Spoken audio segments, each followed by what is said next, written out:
Good evening. It is 7 a.m. in Phnom Penh, Cambodia. 7 p.m. here on the west coast or the east coast. Jesus, of of the U.S. The show's off to a great start. Welcome to a very special series of One Shot Wednesdays here on the GrowedUpGeek gaming channel. I am in my usual physical spot, but I will slide from behind the DM screen for the next 4 Wednesdays. I'm super excited.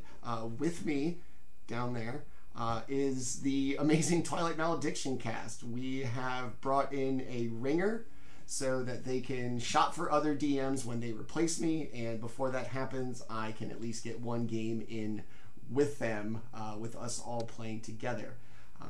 Your host, not your Dungeon Master tonight, Manny at GrowedUpGeek on your social medias, Twitch, Twitter, Instagram, and YouTube. All episodes of our stream, all 37 of them, currently available on YouTube, so check those out. Give us a subscribe over there. We really appreciate it. Before we get into this tonight, we are continuing with our theme of #SpookySummer, and that is to promote a supplement that we worked on, Esmeralda's Dossier of Dread. It's available now on the Dungeon Masters Guild. I'll put a link up currently in chat. There it is. We worked on this. She did how many domains? 6. 6 domains. 6. I did 7. So out of the 40, her and I wrote 13 of the 40 domains. They are individual NPCs for each domain of Dread, from Van Richten's Guide to Ravenloft. They're so good. I would die for all of them. They are all amazing and great. And then there's one free floating one, which is who's also amazing. Yes. It was too great to not be included in it. So check that out. We are here to support that supplement. Get spooky in the summertime. And with all that said, let us throw it to our amazing Dungeon Master so that I can shut up and just be a player. Take it away. Hi, I'm Litza. You can find me at Litza Bronwyn on Twitter. I try to make D&D and other TTRPG content as often as I can when my real life job isn't sucking my soul out of my body.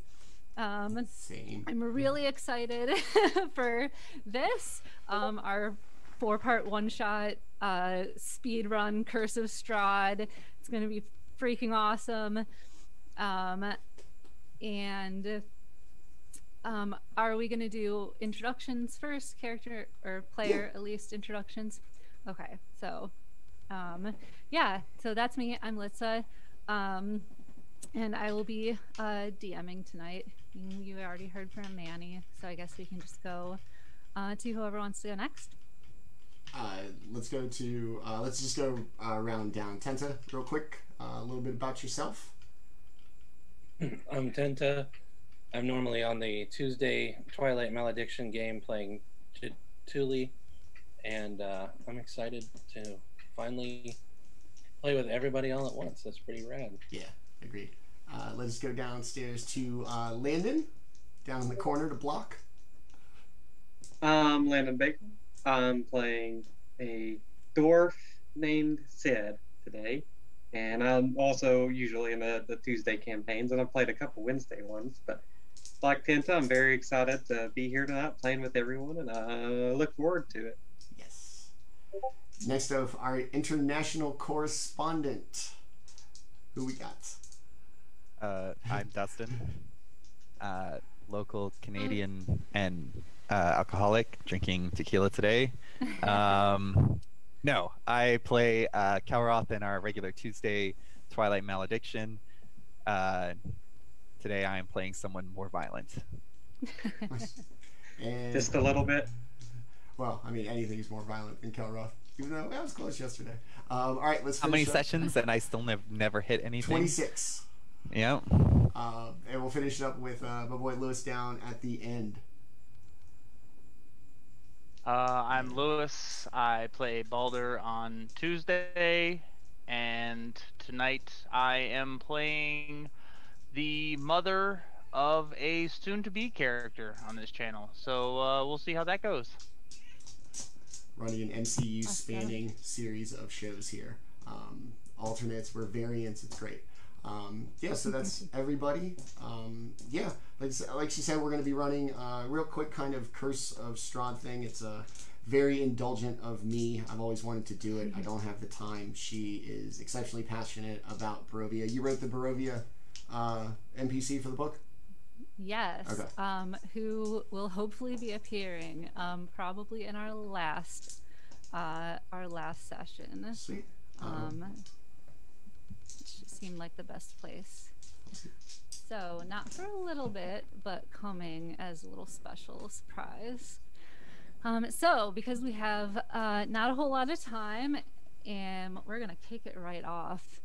Our characters received an interesting letter in their hometowns that bid them to please, please, please come to Barovia and rescue one Irina Kolyana from just this terrible disease that has been afflicting her. And it was written, this note, by one Kolyan Indirovich, delivered by a mysterious messenger who told the characters to take a road through a nearby forest, and they would come upon this town of Barovia that none of them had ever heard of before. But the messenger insisted it was there, full of wealth and riches that they that would be theirs if they could come and help Irina. So all of them decided that this seemed worth their while. Some of them seemed compelled to help, compelled to go on this mission. Others were merely attracted by the sound of a prize of much gold, though they're all high-level adventurers and already fairly well off. Presumably this is why they were contacted in the first place, being adventurers of a great deal of skill and renown. So we open the scene on these 4 adventurers, and they certainly could not be mistaken for anything else. They are well armed and well armored. A disparate group banded together, traveling through mist and wolf-infested woods. It has grown quite dark. The evening has fallen quickly, and the woods have grown thick and dark up around them. The sky is filled with dark clouds, and the smell of dirt and mud, wood smoke, and wet fur just lingers in the air with the thick mist.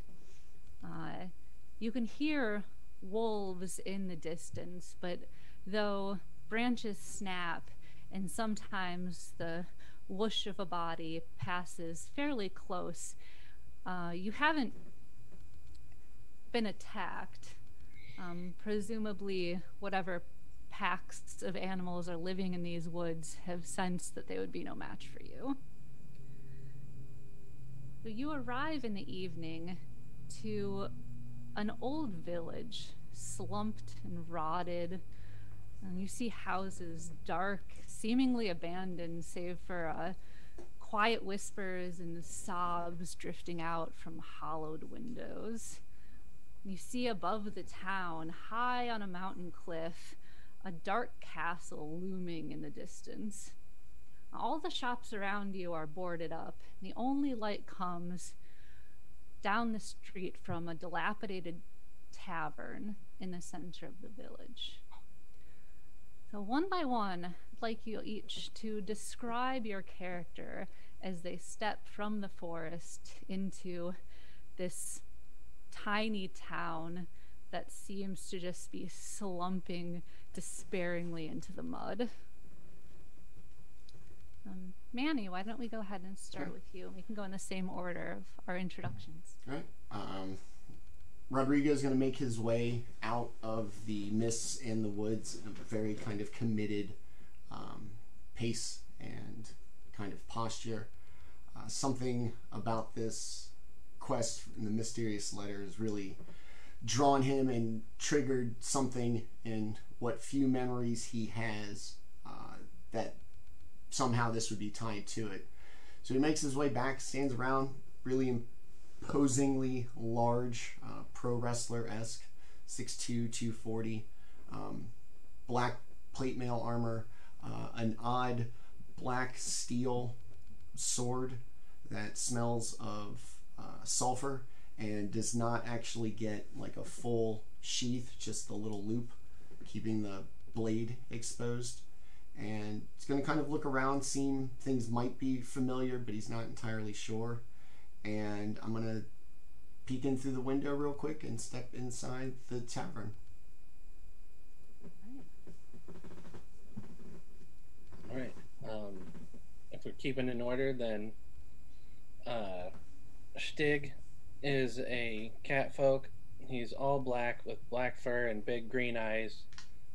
And he's basically dressed like a ninja. He's got puffy black pants and the tabby boots on.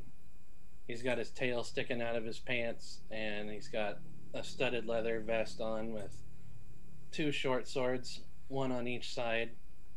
And he's got a hood over his head right now, and he steps out, and he disgustingly wipes all the branches and leaves off of himself, and looks at Roderigo and kind of sneaks in underneath Rodrigo's arm and looks in the tavern and looks behind him and kind of like fades into the door. And I think I was next, correct? Yeah. Awesome. So Sid is a dwarf. He's an artificer. He is about 5 foot tall, but he's about 220 pounds, pretty wide. He's got black hair, kind of longer hair with a long black beard, and he carries a big maul, like a battle hammer, big maul, and walking next to him is his steel defender. He's fashioned it to look like a Saint Bernard or just a General Mastiff, and it just lazily walks beside of him as he follows the group, not really caring where we're going, just following the lead of the others. So next you see Balamok. He looks like an elf, but there are darker features about him. Instead of having normal eyes, his eyes are just black. He has a gloom that kind of hangs over him. He never cracks a smile, always seems to be somewhat emotionless, and he carries a large bow on his back that is unusual in its shape and look. It's like black and red and has spikes all over it. And he is just casually following the group a small distance away, trying to separate himself but still sticking with the group.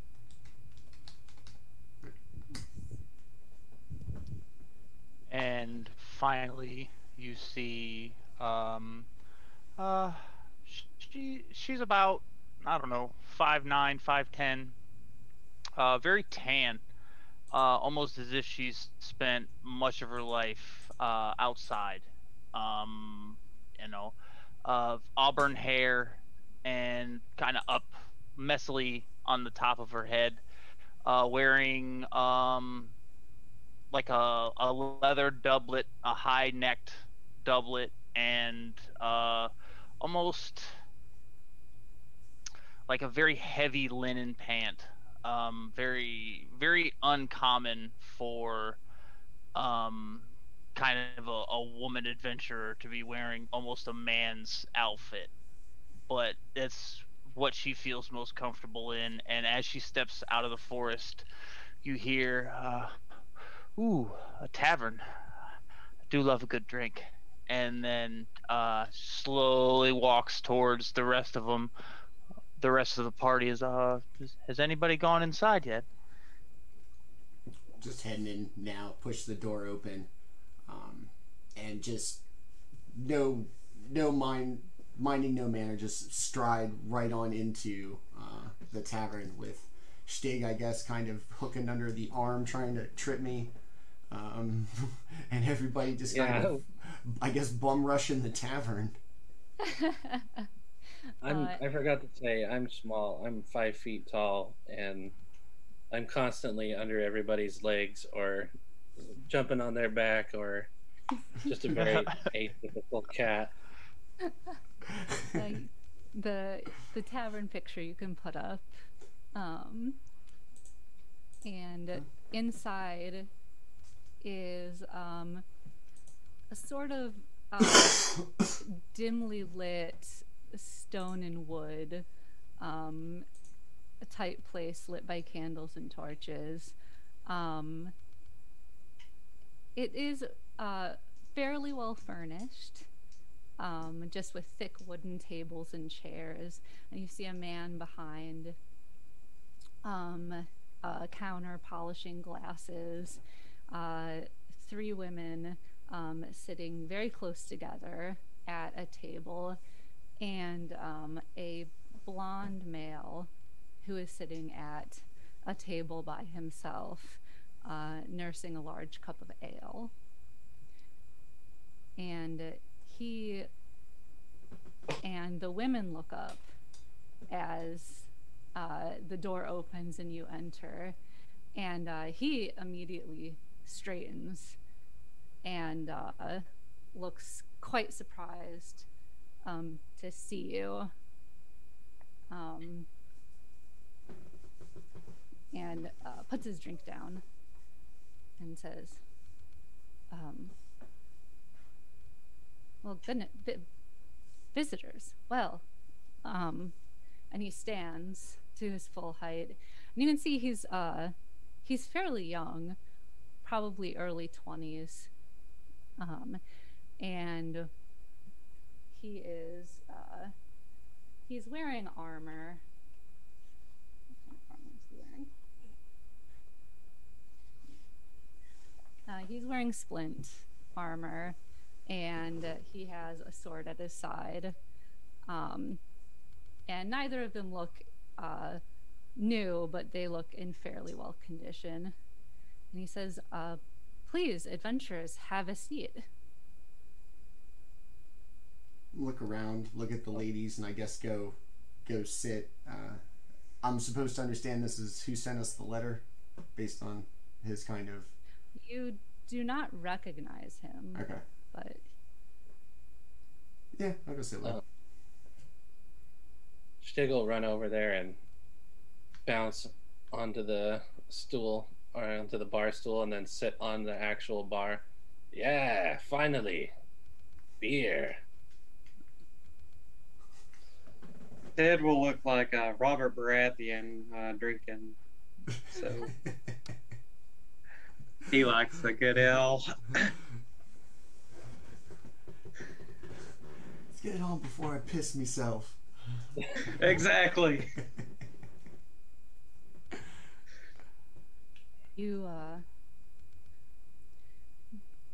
have just arrived in Barovia, I take it.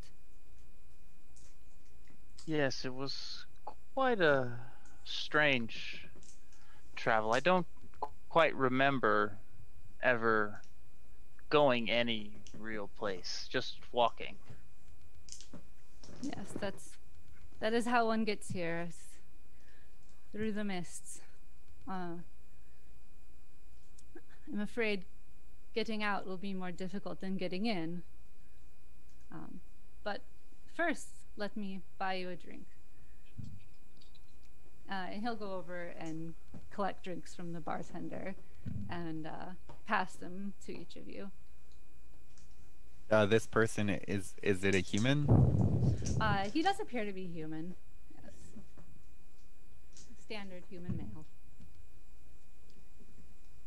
Aren't we all? I will speak up. I will just say, we're here looking for somebody. And I pull out my note. And I'm just like, does this look familiar to you? He will take the letter and read it. and you see his eyebrows begin to draw together. And when he gets to the bottom, he looks very concerned and wary, and he says, Kolyan Indirovich, was my father, but he did not write this letter. This is not his handwriting. Well, that's concerning. Do you know where this person might be?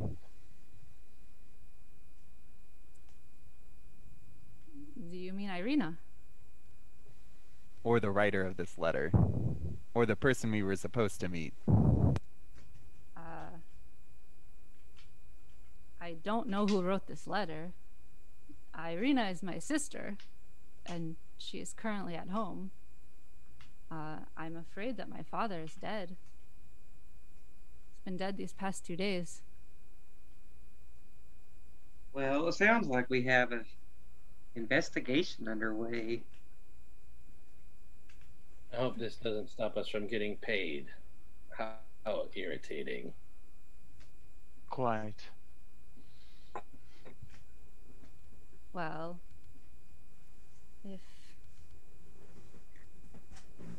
if you're if you are looking for my father's killer, I can tell you who killed him. It was the Devil Strahd. He has been harassing my family for the past few weeks. My sister... Well, the letter is correct in a way. He has been attacking our home. My father's heart couldn't take the stress of it. This is why he passed a few days ago. His body is at our house still. Unfortunately, none of the villagers will come near us because they are too afraid. Each night, Strahd and his minions descend from the castle and attack our home. He sort of looks around and he says, I should not say more here. Please, if you would come to me with my home, I can explain everything. You can meet Irina. Ask us anything you want. Yeah, I think that'd be a good idea. It's always best to be at the heart of the problem to figure it out, I suppose.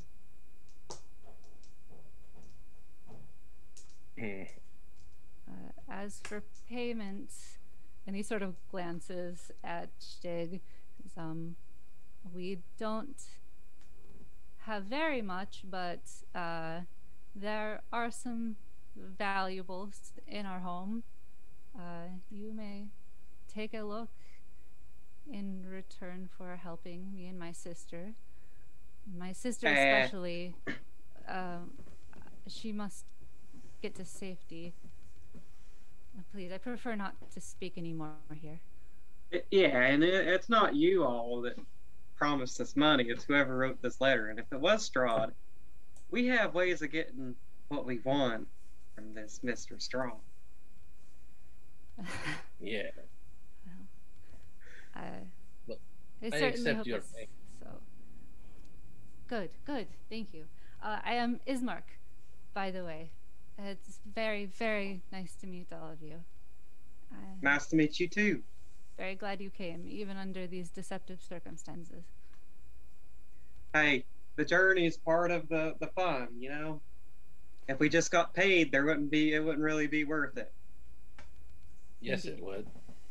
Nah, money only gets you so far. Experiences is what makes it the fun part. You say. And you know how boring it would be to just live in a tower all day, bunch of money. That's what I do already. It's a great life. Huh. I'm here for the hunt. There we go. There's a guy who knows what he's talking about. There's How about you, Anna? plenty of hunt to be had here. Please, friends, come with me. And he'll set his glass down and exit the tavern back out into the street. I'm gonna Shtigg take quickly- my glass with me. Okay. And Sid will spend the next 5 minutes trying to convince Maul to get up and follow. Maul's very comfortable laying down and doesn't want to get up yet. But he does get up, finally. He just has to offer a few treats.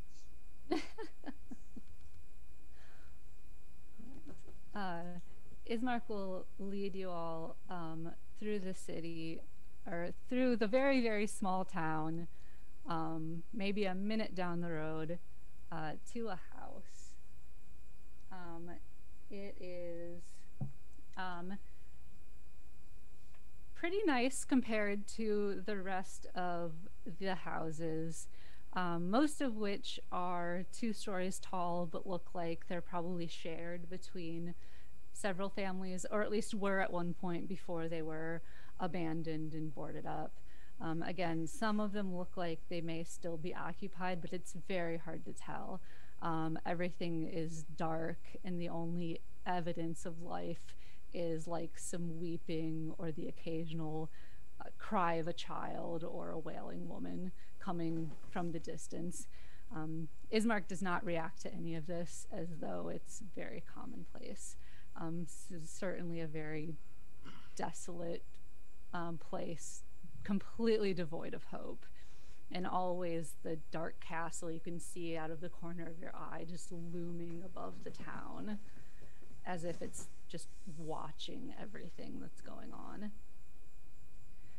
But you approach this, what seems to be the nicest house in town. It's a very small manor. It's surrounded by a low wrought iron gate that's sagging in almost every place, one way or the other.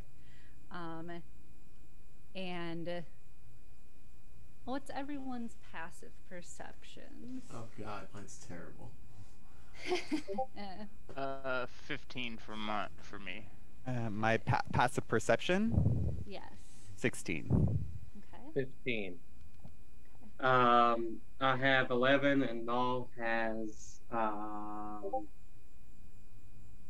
think it's +5. I'll make sure. I think Now my 15. passive investigation is different. Now that's different. So I have a like 10 when I for notice, passive perception.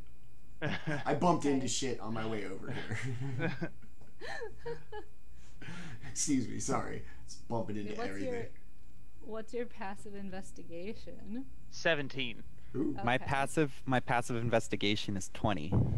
Jesus, 18. You guys, Here. what are you guys in CSI?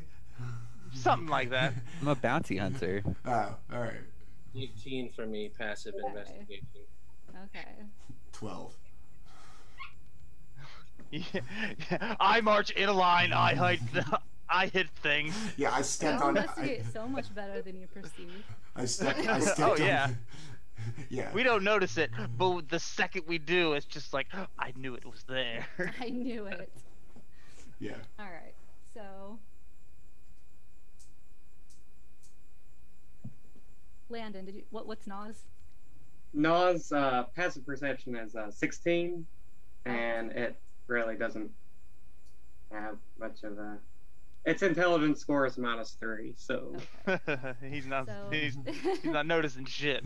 Yeah, the brightest. boy. Exactly. Everyone but Roderigo and Sid, including Na, notices that the house has scorch marks and scratch marks all along, mostly concentrated on the base of the house and up as high as a humanoid would be able to reach. And there are scuffs in the dirt all around the house. That I'm just trampling on through, like just. And Ismark also ignores these as he makes his way up toward the front doors. Na kind of gives a whine, like he doesn't want to, but you know, Mhm. he does it anyways. Shtigg looks around for a second door in the house, one to exit from potentially. You don't see an exit door, but you do see a lot of windows. However, all of them appear to be boarded up very well. Somebody obviously did not want anyone getting in or out of this house. And even Ismark knocks on the door and waits for someone inside to answer. You said there were scorch marks. Are they like somebody tried to burn the house down, or just like it was hit with fire or something? Like, would you like to go over and investigate? I will investigate. Okay, roll me an investigation check. Yeah. Okay. 22. All right. And at that point, Manny and Sid, you'd at least notice your party member going over and looking at something. You? I'm like kicking dirt on what Baul's looking at. What? What are you over here for?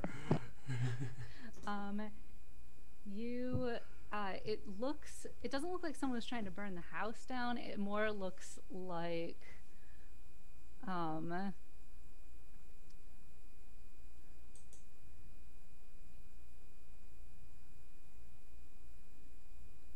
it looks like the scorch marks are concentrated around the windows. Like maybe someone was trying to stab with a torch or use some sort of like intimidation or fear tactics to try to get at whoever was inside. And up close, you do notice that there are some scratch marks going clear up to the roof. It's just that there are more of them lower down. And this is easily a 2-3 story house. Okay. Like it's like 2.5. There's like an attic sort of a part that would be the third, where the roof slopes. So pretty high. Would there be a difference between scratch marks and claw marks? Is one of them this and the other one like a cat would be climbing a wall, would not leave scratches, it would leave claw marks? Does that make sense? Go ahead and make me an investigation. I'm gonna wander off. Not too bad, but not great. 7. Not too bad, but not too great. That's They not too look bad. like scratch marks. It's hard for you to tell. You can definitely discern the scratch marks. You can't tell if there are any piercing marks. Okay.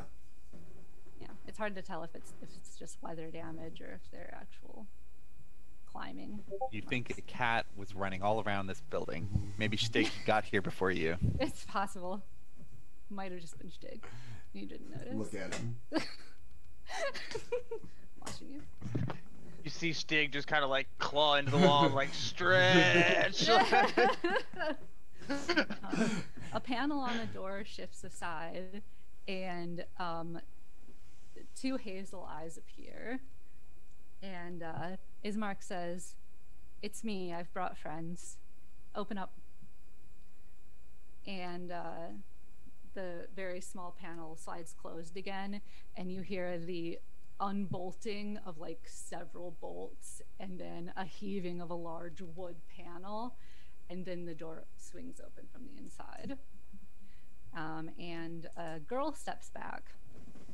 And unlike Ismark, who has very pale skin and blonde hair, this girl is fairly dusky, has very dark colored skin and dark hair, and like brown green eyes. And she definitely looks at all of you with a slightly wary expression, but will step back with holding the door open for all of you to enter. And you can put up the Burgomaster's Manor picture. Oh. And you see a house that has certainly seen better days, but is fairly intact on the inside. And the first thing that any of you would notice is that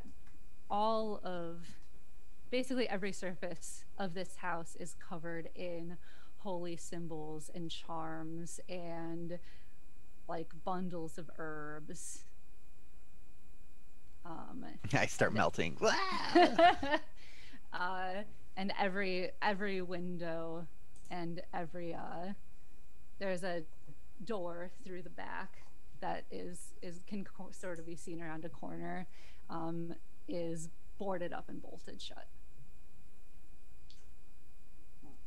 I kind of look at the rest of the party and I don't think they like whoever lives in this town. Roderigo's going to be very leery of touching anything and not make it look like he seems incredibly uncomfortable with all of this holy symbols and the such.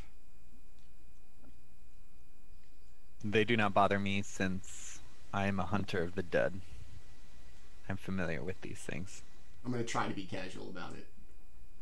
Ed will just kind of put his hand on Roderigo's shoulder and be like, "Boy, you ain't afraid of a little bit of symbolism, are you?" Yeah, can I give you an Arcana check on those symbols on the wall? Absolutely. All right. Dustin, with your passive investigation, you notice something that no one else notices. That is Yes. chat. 17 on the Arcana check.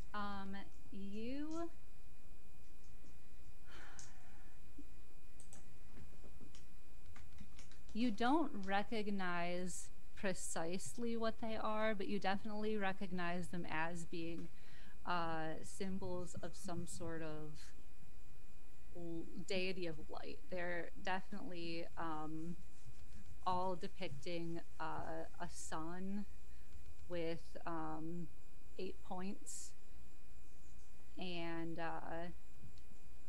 they bear very similar resemblances to some sun and life deities that you know of, and you suspect very strongly that this possibly started off as the same deity as some in the region, but possibly because whatever place this has been cut off for so long, it's just Has warped it. Yeah, it's just changed slightly, but you definitely get the impression that this is a good god aligned life deity sort of a thing. Yeah. Okay. You don't get any like really strong reading off of them. You get the impression that they aren't really doing much good. It's more of a superstition thing than anything else. Okay, But it's more like a feeling, kind of like I do this to make me feel better. Okay. Yeah, Gotcha. there's not a whole lot of power here. It's not Gotcha. really doing much. Yep. What did I notice? I put it in the Zoom chat. Do you see it? I do. Okay, good. Yeah, I'm just gonna outright point it out. I'm just gonna Okay. point to her neck. Okay, And I'm gonna that's say, I noticed that you're covering up 2 marks on your neck. Can you explain to me what those are? Yep, 100%. Okay, awesome. I love that. So Irina pulls this scarf a little closer around her neck and looks flustered. And Ismark just sort of waves her closer and is like, I told them we would answer any questions that they had. They are here to help us.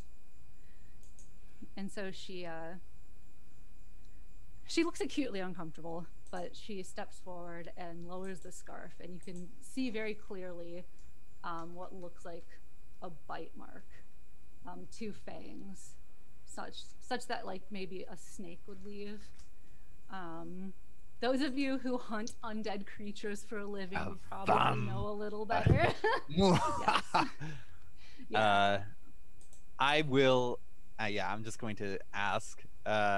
This Strahd that hunts your family, is he a vampire? Yes. Terrible, terrible vampire. Each night when he attacks our home, I'm afraid I don't remember much. I think he uses some sort of magic to blot out my memory. All I can remember is glimpses of his eyes. They're filled with hunger and anger, deep red eyes. This is why the townsfolk fear me. They fear I'm becoming one of the devil's spawn. That you survived your encounter, or multiple encounters, is very unusual. Do you have some connection with this Strahd? I don't know. All I know is that he has not left our family alone. At least not until my father died. These past 2 nights he hasn't come. Interesting. I was informed that your father is still in the house. Yes, that's true. We've been trying to bury him, but Ismark and I alone can't move the casket. If you could help us get him to the church, we could have a proper burial. And Ismark will say, I want Irina to get out of this city. I wanted to take her to the nearby city of Valeki, or possibly even further to the Abbey, but she refuses to leave without burying our father. And she's like, I will not leave him here to rot alone in this house. He's like, easy, sister, I agree with you. It is fine. I will agree to help move the body, but I must insist on investigating his corpse for potential clues. Of course, that's fine, so long as you do not desecrate it in any way. No, I would never. I respect the dead. Thank you. It's this way, please. And she will lead you into a side room. And as soon as the door opens, you can see that there's a casket up on a table, and you can sort of smell, like, very faintly.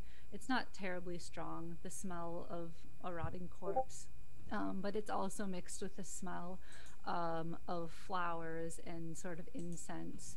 And you can see that his body is in there, and it's been packed with flowers, and they've done everything they can to try to preserve it. I would like to just, I'm not gonna like mess around with the body too much, but I would like to see if I can find out how it died, or if there's any marks or anything of note on it. Go ahead and make a medicine check. And I'll let you do so with advantage if you take your time. Okay, yeah, I'll take my time. That's fine. I can't see. So you're not like very under good. pressure 8. to do it quickly. Okay. Yeah, I'm not medicine trained. That's fine. You definitely take your time to look around, and you don't find anything suspicious. Definitely nothing that you find, like some old scars, things that indicate he was certainly someone who got into battles, who probably fought to defend his town. Certainly a dangerous area. Just passing through the woods, you can guess that this is not a nice place to live. How old is he? He appears to be late 40s. Okay. So not terribly old, but he definitely looks haggard. The sort of hard life that makes someone age faster than they certainly would have if they had an easy life. Sure. Well, I'm not gonna interfere with the body anymore. I'm saying, all right, thank you for letting me take a look. I'm willing to help move the body if now is a good time. Bismarck was talking about valuables. Where are they?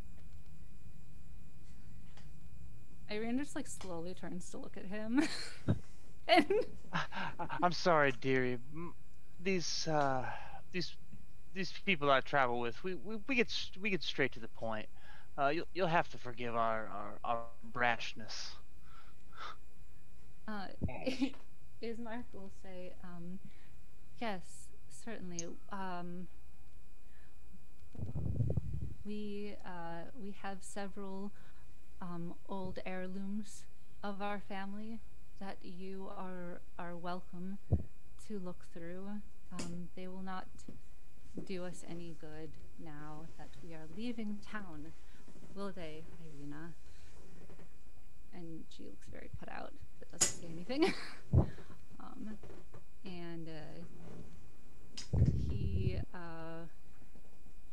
He says, and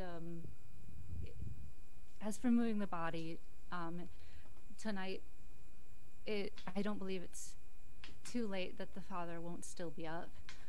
Or if you would prefer to rest, we could do so in the morning.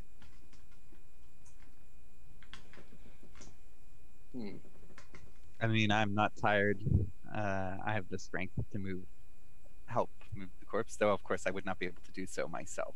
I have the strength of many men. Let us do this now. Let us get this man to the rest he deserves. Yeah, we'll put the guy in the ground. All right.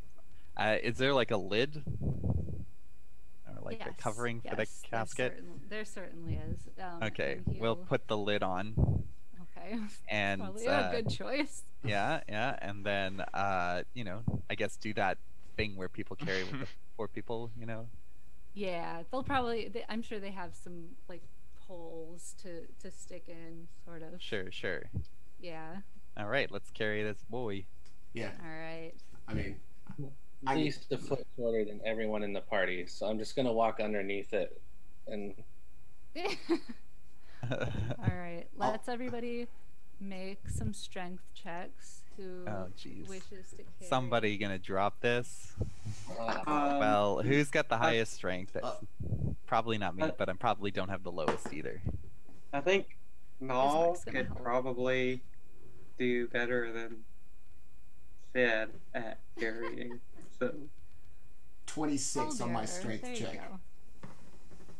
I'll just take one side by myself. I got a 13. I got a 12. So he's had a long day and he's been drinking. Oh wow. I got a 17. I really got under that son of a gun. Yeah, you did. You're carrying the whole party right now. I'm off. So I rolled a 1. So what did Na roll? Who's helping you out? Let me roll for him too. He also rolled a 1. You did. Wow. So this is on D&D Beyond, so you all can see that's why I'm laughing, because I did see it. So you're headed down the road up towards the chapel, and you step in a big old pothole, and your corner starts to slip, and Na tries to run in and help you, but he just knocks your other leg out from under you. And Tenta, with your great roll, how does Shtigg manage to keep this coffin from just falling to the ground and knocking this body out?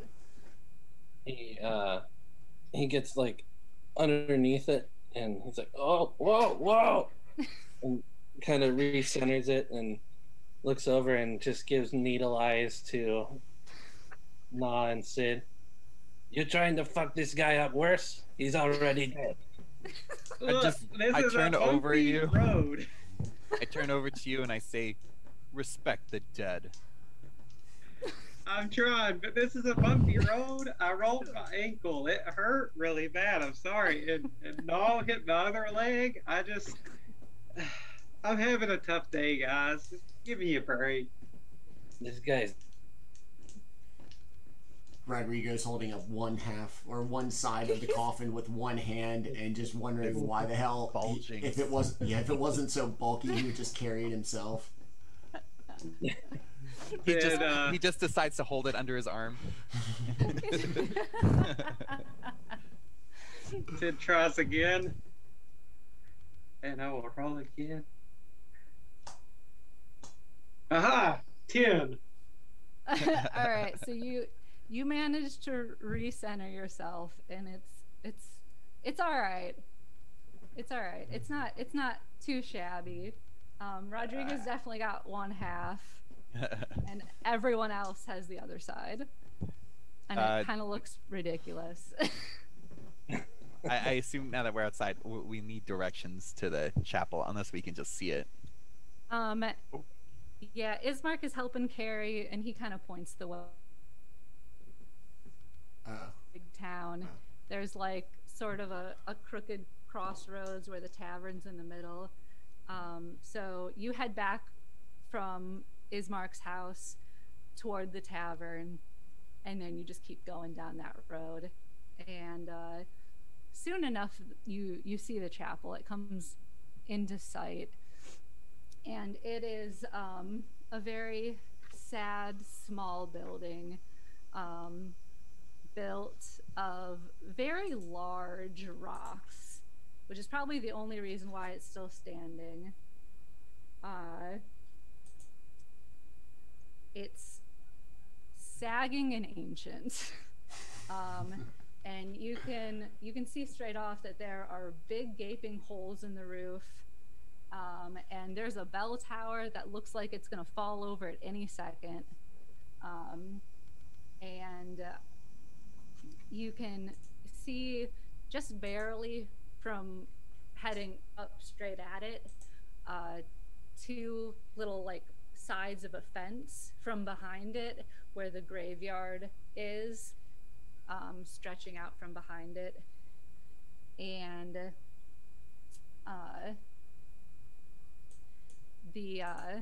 as you get closer, in front of the church are two really heavy wooden doors, and you can see, all of you see, even worse than Irene and Ismark's mansion, or manor house, definitely not a mansion. The doors are covered in claw marks and scorch marks, just completely like shredded on the front of these very, very heavy wooden doors. And Irina will go up to them. Does it look like the same kind of claw marks and everything as Irina's house? As far as you can tell, if you want to make a perception check, why not? You can. Ooh. Looks like to be. All right, I'll still take it. 16. Yeah, they certainly do. Okay. Yeah, from what you can tell, you can notice the spacing seems the same. You definitely see some shallower and then some deeper claw marks that you're like, oh yeah, I definitely saw some shallower and some deeper claw marks and similar scorch marks, and even the patterns seem similar, even though a lot of these ones seem to be much, much older. Like there's a mix of like older and newer. All right. Like this church has definitely seen some days. And Irina will go up to the doors, since you guys are all busy carrying, and just push them open. And they appear to be unlocked, and they swing open fairly easily considering the weight of them. And you can put the map up. So there is a hallway that you see going past 4 rooms, 2 on each side, and the foyer is just filled with destroyed benches and lit sconces on the walls, and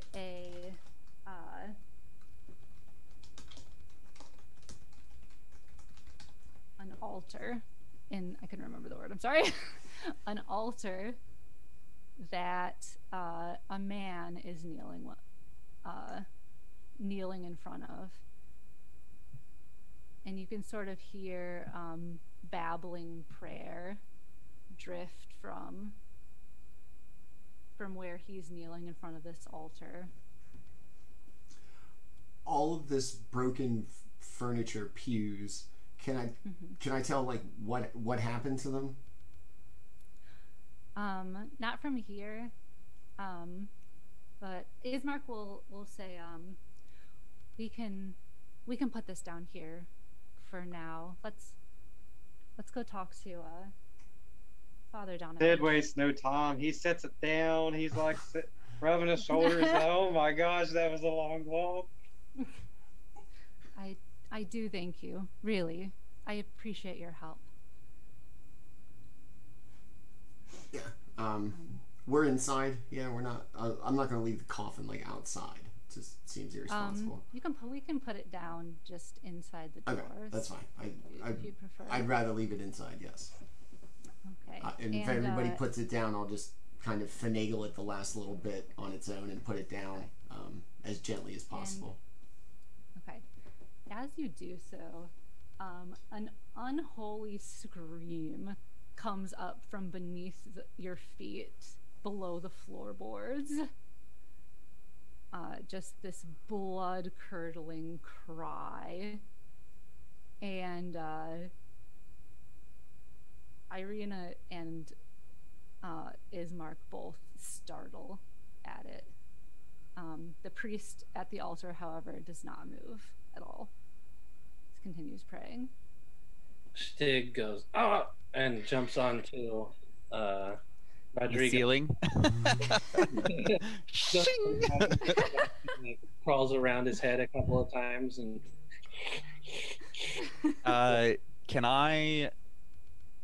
Do I recognize the sound? Is it like from something that I can identify?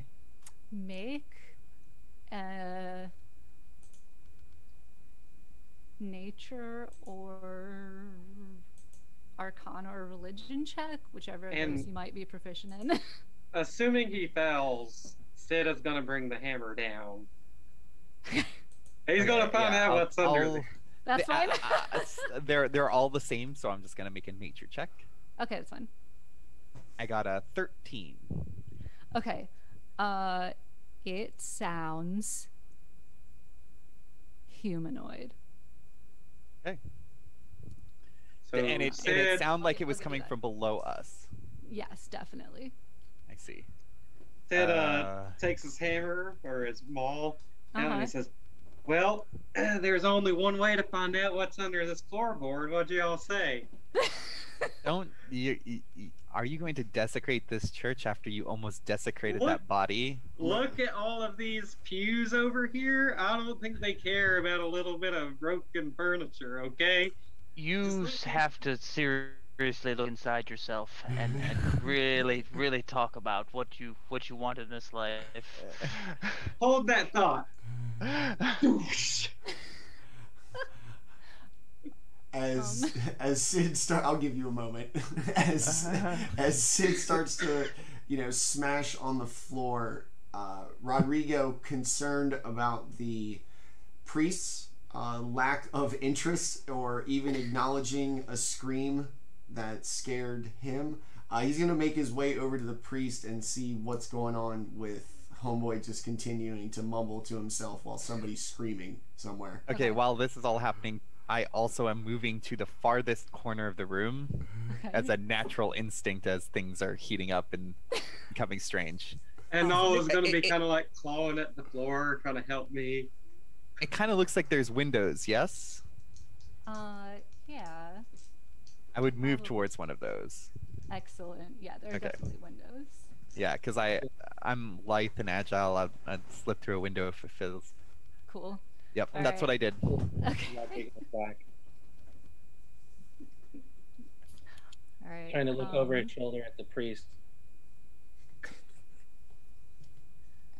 So, Sid, make a couple of attack rolls. While See if you match the Roderigo. floor's AC. Yeah, it's not very much. I think it's it not would- going to be hard to hit. No, it's not gonna- 14. I mean, it's a floor. I think It's it a doesn't floor. have an armor class. It's more like how much damage are you going to do? 24. It would have an armor class of 5 because it's dexterity. Oh, and yeah, I have it's a 5. plus 10. Yeah, so basically, unless you roll a 1 and then roll damage and then get back to me. So Yes. Roderigo, you you approach the priest. He's a heavy set man. You can see he has jowls and like whitish gray short cropped hair and sort of like the saggy eyes, which are currently closed as he's praying. And as the maul starts hitting the floorboards, the screaming kicks up again, and the the priest just starts. You notice he starts praying just a little quicker, and it's almost Is a little anyone manic. gonna ask the priest about that screaming? Yeah. Because this So is- when the first scream happened and Irina and her brother were startled, Shtigg was startled, Roderigo was startled and drew his sword. And so as I make my way over to him, especially with the banging and the screaming continue, I'm going to somewhat disrespectfully touch my man on the shoulder with the point of my sword. What do you know? What do you know about this suffering? His praying, chanting, he sort of stumbles a little bit over it, and then he will stop and say, it will be made right, it will be made right. If we only have faith, it will be made right. The morning Lord will make it right. I must be strong, I must be strong. Oh, the morning Lord will protect us all. He will make it right, the sun will come again. I'm going to, with still the tip of my sword, kind of put it under his chin and turn it towards me. Your God has forsaken you.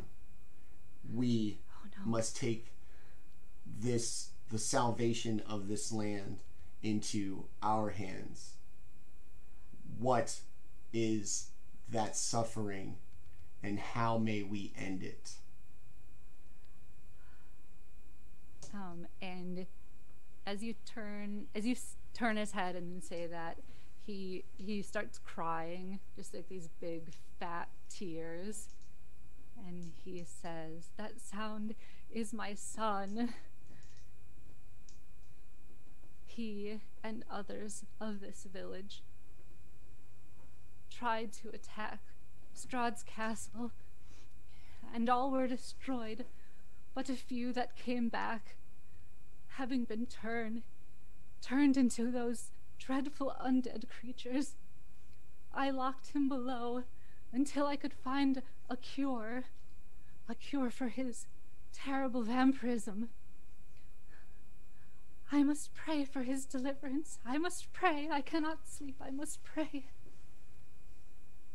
I'm at 56 damage after 4 attacks. I didn't know if you want me to keep going. All right. You start splintering a big hole in the floor. Pretty soon, it's probably big enough that you could fit down in there. You see something skittering down below. I go to the hole and hey, hang in there. We're going to get you out of there. You don't need to be screaming. We're here to save you. That priest, we're going to take care of him. Don't you worry. You are so bitten. You start hearing, "Feed me, I'm so hungry." Don't worry. I'll get you some food. We'll take you down to the tavern and get you a free meal, I swear. He dropped down a carrot. Now that there's the hole in the floor, I'm going to make my way from the priest over him. Can we just skittering, right? The basement or whatever it's pretty low, yeah. Okay. it's possible something could get out of there, but I have drawn my bow and knocked an arrow. yeah. Are It's there also more like one of those fish traps where all the wood is like splintered downward. Okay. So it would definitely be easier to jump down than get up. are there any like pillars in this church or in this temple here? No, but there's a lot of wood from those pews. Is the brother and sister still in the area? I forgot their names. I'm bad at names. Yeah, they're still hanging around. Are they They're just probably- observing? They're probably they're into the foyer, away from that hole. Okay. Probably close to each other, swords drawn. Oh, Yeah, okay. He has a long sword. She has a rapier. Okay. And the body that we brought, I don't remember, where did we put it? It's right inside the front doors. Okay, They're so we not, haven't like brought it in. It's right inside the doors. So yeah, it's Okay. like inside the chapel, but it also has a lid on it. It's not. You don't think it's in any. We're not gonna leave it. Okay, inside. okay. picture. Yeah. Good thing we brought the dead man to this cursed church. I'm just gonna. I'm not gonna say anything. I'm just gonna stand there with my bow drawn. Shtigg, there are probably some like torn wall hangings, like some really old ones that you could climb up. I do. Yeah, because you're pretty light for a medium creature. Yeah, I'm barely over 100 pounds. Yeah. So They're like heavy, like velvet wall hangings that are like barely velvet anymore because they're so old. But yeah, you can get high up off the ground. So I'm gonna walk over to a piece of wood and cast light on it. Okay. Like grab it in my hands and then drop it down the hole. Okay. You hear a shriek, So there is a and then something like skittering away from the piece of wood. Oh, look So at yeah, this. This guy's had him locked in the dark for so long. He doesn't even. It's blinding him. This is just cruel. We gotta save this fella.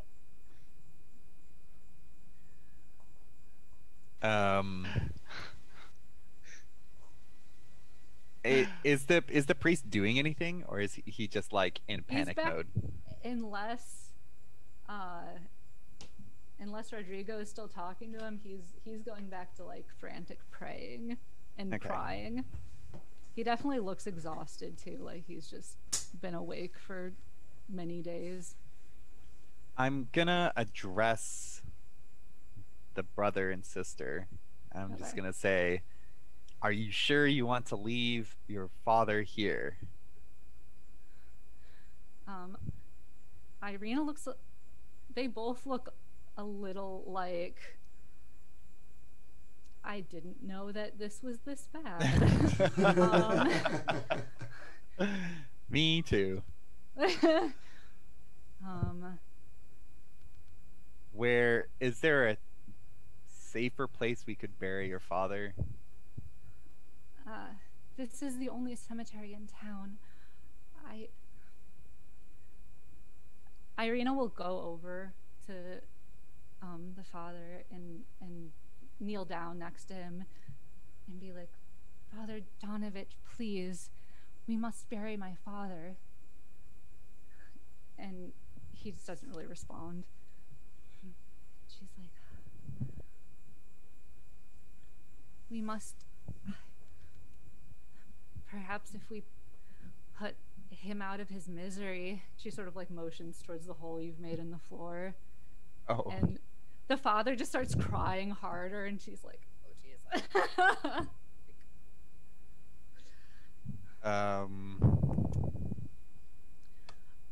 Well, actually, you know what? I'm gonna walk. I will walk over and peer into the hole with my 90 feet of dark vision.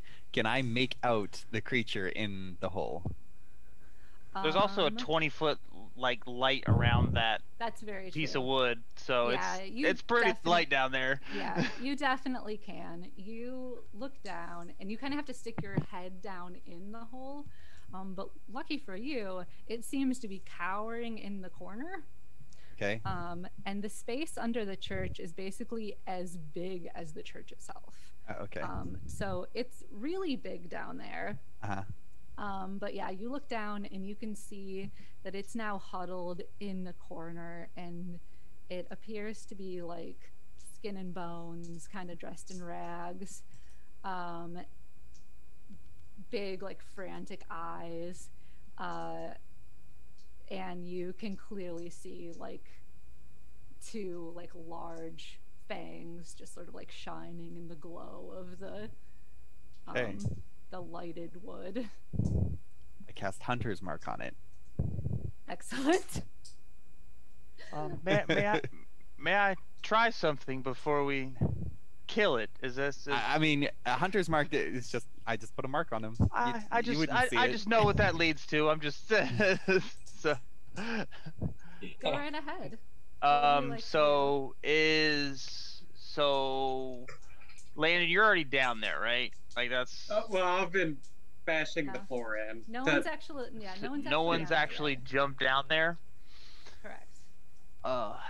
Sid still thinks this is like a poor lost innocent soul, you know, that like is being held captive, you know, for all the sound and the concentration. He just hadn't been listening to all the talks. All right. You missed that conversation.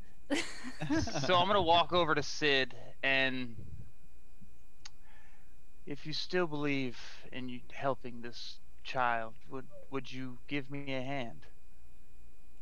Yes, of course. Well, what can I do for you? Just kind of like walk over to the hole and just drop down. Just kind of just walk over and just like pencil dive, walk into the hole. Just kind of like disappear. Oh, how far down? We gotta save two people. Is that gonna hurt you? It's not too far. It's probably like a 40-foot drop. 40-foot drop. That's fine. That's fine. Is Anna okay? Yeah. You crack her ankles? Yeah. Make a dexterity saving throw. I'll just cast Featherfall. Make it easy. Well, that works. Yeah, just as an artificer, it'll just like as she like drops, I'm just gonna like toss a few beads, and as she's about to hit, it just like blows up like a landing on a I don't know, like a float, like a cushion. Yeah, like a cushion. So like as like I'm dropping and I see the beads come down, I just kind of like look down, and just as the like cushions expand, I just kind of like catch the very top of it, and then just like step down as I catch it, just like deflates, and then just continue walking like we had planned, like we had like rehearsed it or something. Exactly. Amazing. Very cool. How far away is the creature from the hole that we made? Pretty far. Well, like, it's not that big a church, so hold on. Yeah. Y'all are nuts. Crazy. Apparently. 35, 40 feet. Okay. Yeah. Give or take. I'm gonna wait to see what Anna does. Okay. Alright. So I'm gonna wait to see if Sid comes down with me. Yes, it'll come down. The Featherfall can affect up to 5 creatures, so I'll come down, I'll come down, and whoever other 2 people want to come down can come down. I don't need the Featherfall to get down there. Awesome. When Anne-Marie, but I'm not going down. you see this figure sort of snarl and start to push off of the wall toward you, kind of in this like cat starting to stalk toward you maneuver. But then as soon as Sid and Gnaw come down too, it like freezes and then backs up again, like, shit, I'm outnumbered. No, it's like, don't worry, we're just here to help. We ain't like that mean old priest. Come here, we'll protect you. Do you have a negative wisdom? It's not a very high one, I can tell you that. Okay. I'm gonna draw my bow, and I mean, I have 150 range with my bow, so I'm just gonna stay up here, and I've hunters marked it, so I can detect it and see where it is to some degree, anyways. Yeah. It'll definitely easily be within sight soon if it's not already. I have advantage if it like ran away or hit or something into finding it again. Cool. Yeah, that wouldn't be hard anyway. Yep. All right, when you say that, it's gonna. Well, let's all roll initiative. Why not? Yep. That sounds It was like bound to happen. Oh yeah. Ah, 19. Ooh. 20. 16. Oh yeah, you don't have a negative initiative anymore. No, I actually have a +9 initiative. Whoa. Oh. Rager. 16 for me. 10. What's your dex, Manny? Well, actually, it's 0. All right, so I go before you. Then. It's a Gloomstalker thing. you I get get to add my wisdom. I get 16 to add my wisdom as well for as me everything well. else. You don't get it. But I got it's a not plus advantage. 1 dex, Okay. so Yeah, no. Big 0, buddy. that one carrying me. Woo! I'm a slow, chunky boy. So this actually works for my plan. So I just need Sid to go first anyway. So boom. Landon, what was yours? 19. Did Baul get a 19 too? No, I got a 20. A 20? Okay. I got the lowest initial. Hey, Because hey. you're up Welcome- on the tapestry. Welcome to Kelroth land. How's it feel? I am up on the tapestry currently. Yeah. Oh, it works canonically. It works. Yeah. Like I said, this is the crossover Twitch never knew it needed. Yeah. All right. Oh, I need to roll. Duh. Oh, that's terrible. All right. So I want to say real quick. So Yes. as Santa's approaching, like, don't worry, we're gonna keep you safe. Noah was like growling and starting to bark. He's like, no, don't bark at this poor innocent individual. And then like the vampire starts like gnashing at me. I'm like, oh. Yeah, the vampire is going to start creeping toward you, and in this light you just see the hungry eyes and the fangs, and you realize this is not good. Yeah. Just a no. Yeah. And Baul, it is you first. Has the creature made aggressive gestures in any capacity? Like, does it look like it's going to try and take a bite out of my companion? It looks like it definitely wants to. Okay. You can hold an action if you want to, but I gotta not think like Kelroth. Nope, I'm gonna attack the creature. Okay. I'm gonna need a lot of dice. Okay, hold on. It's okay. I do. So I've cast Hunter's Mark on it already. So I will. Is this? It is. Okay, so I'm going to. Yeah, I'm just gonna attack it, which is a 25 to hit. That will hit, yes. Yeah. Okay, so it's I apologize. I've never played this character before. I gotta read all my little bits here. Oh, that's Okay, fine. so.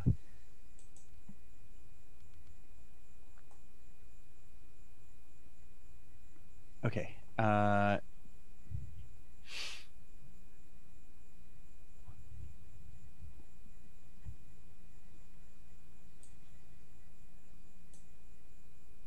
Okay.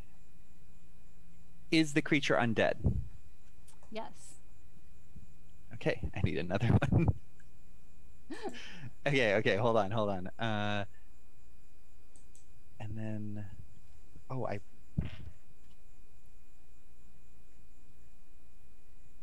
okay, so one last thing. Okay, so hiya. That does 16 points of damage. Is it a magical For my weapon? first attack.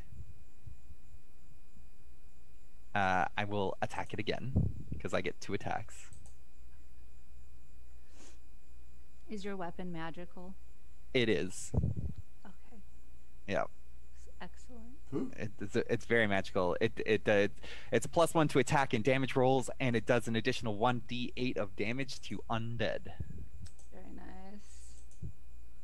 And if it matters, any creature I do hit with my weapon has disadvantage on saving throws against being turned. Oh, okay. Next attack was a 28 to hit. Yes. I think so. I think so. Okay. Just maybe. Maybe. Just a little bit. That's 15 points of damage. Is that all piercing damage? This is all piercing damage. Okay. And I will, since it's the first round of combat, I will use my Dread Ambusher to attack it 1 additional time. But of course.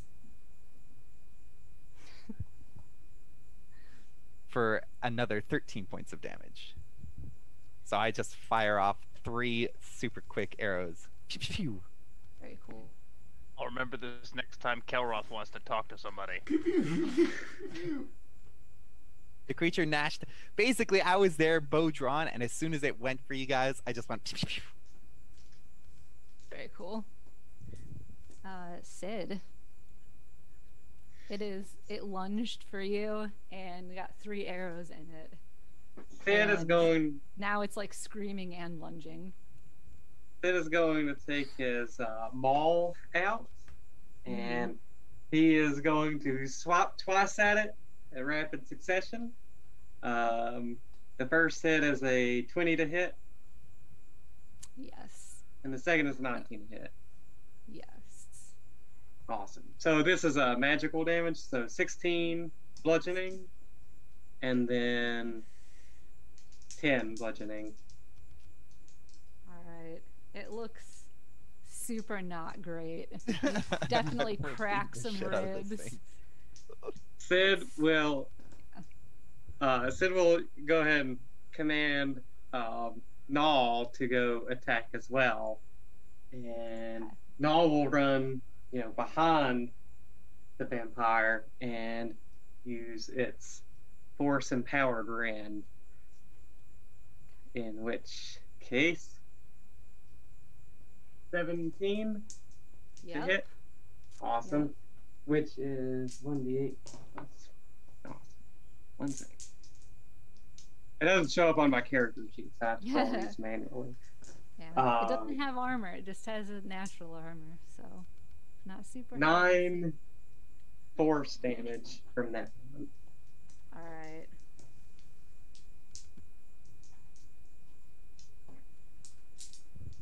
We're experienced adventurers. This is nothing. Yeah, you are. Alright. And it is shrieking and writhing in a very non-human, creepy kind of a way. But it's still up and kicking. Anna Marie, it is you.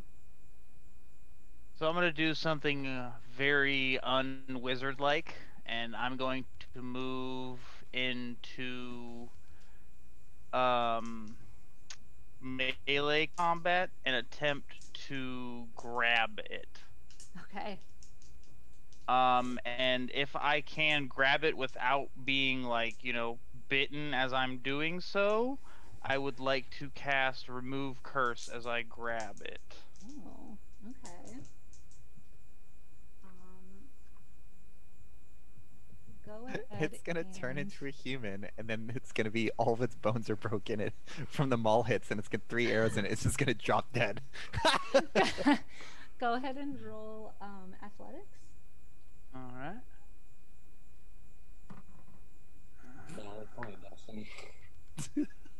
That's a 16. Ooh. I rolled a 5, which is Oh. fitting because it's, yeah, it's very not feeling super great right now. Surprisingly, I have a +3 to strength. Wow. Anna Marie's got that Yeah. mom grab on. Yeah, she does. Yeah, Knock you, it off. You definitely Grabbing you by pin the this cuff of the thing neck. with By no the- trouble. So yeah, then I am going to cast Remove Curse. All right.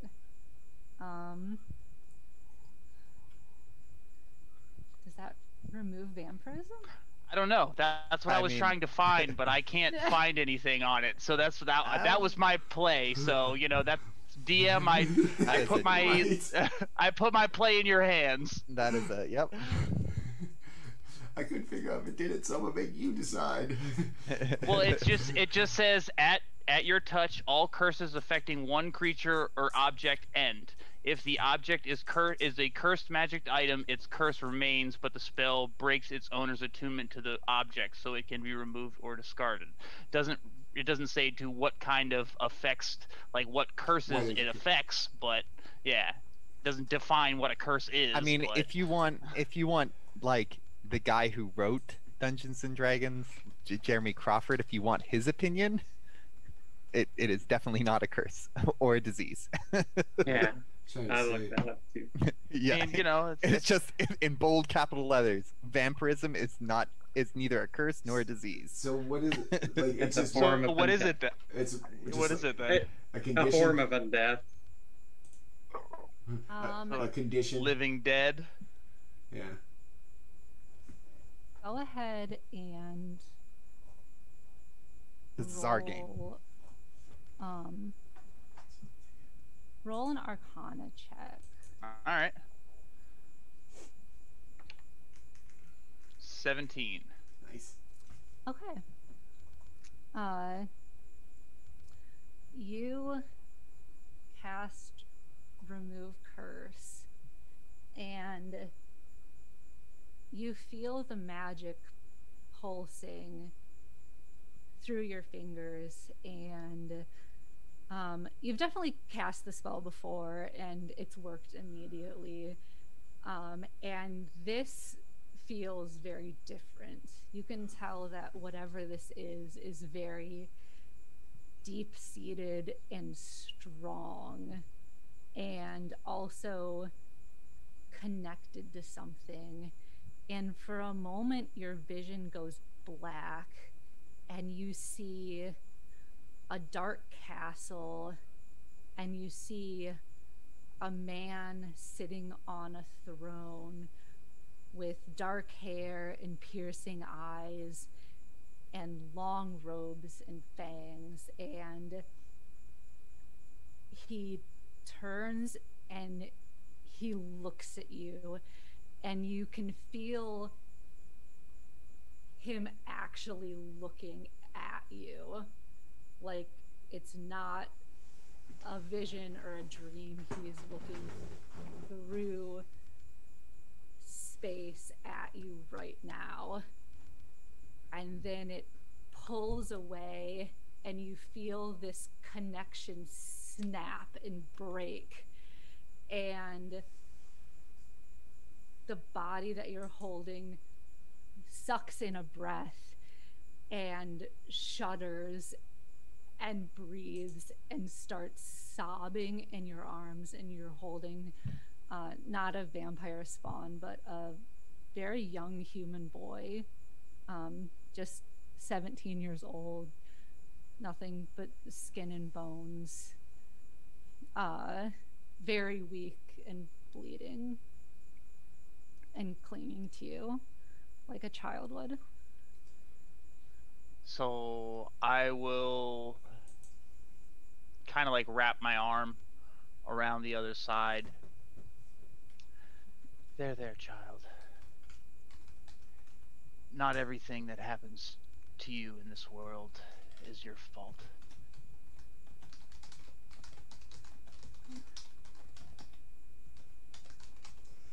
From And I'll Pokes his look- head at the wall. Yeah, Did and I'll look you towards yet? the rest of the party real quick, and I'll just go. It seems this boy was a puppet for someone. Yeah, but like, did you kill it yet? I don't believe I did anything. I believe that I made our presence known to the puppet master. That's a good thing. Now maybe they'll come straight to us, save us the walk.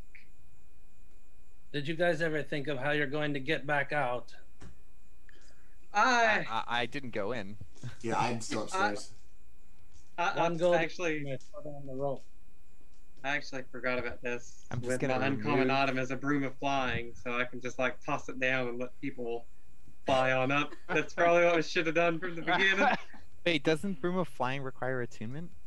No, that's doesn't? the biggest It does reason why I not. chose it. Okay, that's No, good. I was it's gonna one say of that's those- gonna take like 3 hours. It literally is one of the best magic items for that specific thing, is because it's not attunement. You can literally just pass No, it no, around yeah, and like, that's hey, good. this is my buddies. Hey, just so everyone knows, I deducted 3 arrows from my inventory. Ah, so cool. I'm Since he going still has to them. ask everybody to bring the boy up, or at least to help him be up first, now that he's probably in a bad way. And I'm going to hit him with some heals when he gets up to the top, up to like the ground floor. So I'll see Sid kind of pull out his broom, and I'll usher the boy towards Sid, and just kind of give him like, give him the glare as he does, and just as I do, just kind of. Once you, if you guys glance around, you'll actually notice that there are a set of stairs in one corner leading up to a trapdoor. It's a little stuck, but you'll be able to force it open into one of those 4 smaller rooms that you can see on the map.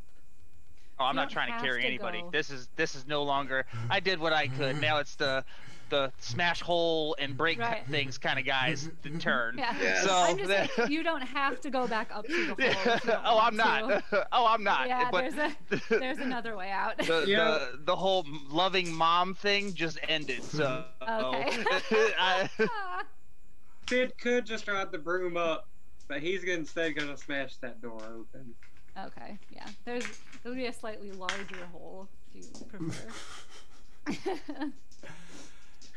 So the boy rode you guys put him on the broom and send him up? Yeah. As he gets there, I'm going to be real gentle, lay him on the floor, glare at the priest with my sword still pointed at him. Your God did nothing for this poor child. She did more for him in a matter of moments than you've done for however long he's been locked underneath this church. And I'm going to put my hands on the boy, non-creepy way. SBI don't. Bro. I was saying FBI don't clip that. Whoa, personal space. And I'm gonna hit him with a cure wounds, which in grand scheme of things. Hey, don't waste that little bit of healing we have. What the hell? You can live with those arrows. You'll be fine. Listen, while He this may is never be an happening- adventurer, but While sure- he's pulled out of the hole and everything, and all this is going on, Ugh. I backed into the corner and knocked another arrow, Okay. and I'm training it on him. All right. Hey, So Tenta, give me a perception check. All right. Go ahead, Rodrigo. I managed to heal the boy for a big 6 hit points. You're welcome. Okay. Alright. Sorry, what was that, Tenta? It was a critical perception check. All right. So 25. You I notice, do have big eyes. you notice down in that hole there's a chest in the corner that everybody was too busy fighting to notice. Am I still under the effects of Featherfall? sure. It's like a minute. Is Yeah, how long there's it lasts. still a big fluffy pad down there. All right. I can- there's also there's a chest person down there. here still. And stairs. Yeah. Yeah, and Sid is working on those stairs right now. Well, just to get there quickly, I dive head first down there. I'm heading towards that. I'm not saying anything about it. I'm going as stealthy as I can. Very nice. No, I was just gonna So watch like, you. yeah, I was just about to say, do I see Shtigg like jump off the wall and like down the hole? Dive into Like, the hole? yeah, like Maybe. I don't know. Do you roll a perception check? all right. Roll. I'm at 30. How can you dive stealthily? That's my question. Dude, black cats in the shadows, man. All right. I don't get 30. 21 for perception, but Well, Yeah, it was a and 21. you don't see me. I don't know. yeah. I'm there and I'm not, and you don't know where I am. But with the 21 perception, you might see the treasure chest as well. Yeah, maybe I see the treasure chest. Ah, the hell are you doing down here? Meow. Yeah. Well, Yeah, you like walk up to the treasure chest and you didn't notice that the cat was right behind you. All you hear is the lock fumbling as the cat's messing with it. Click, click, click, click, click, click, click. Paw comes over the back of the treasure chest. And, get out of here.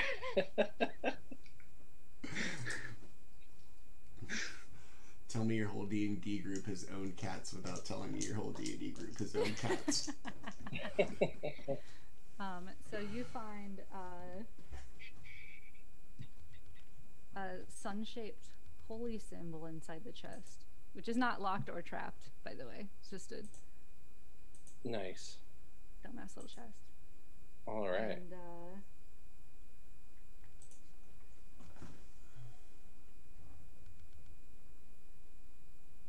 The sun-shaped holy symbol.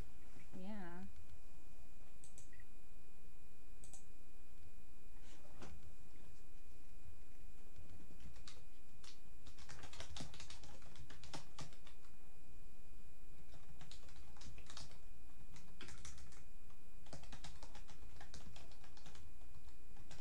And a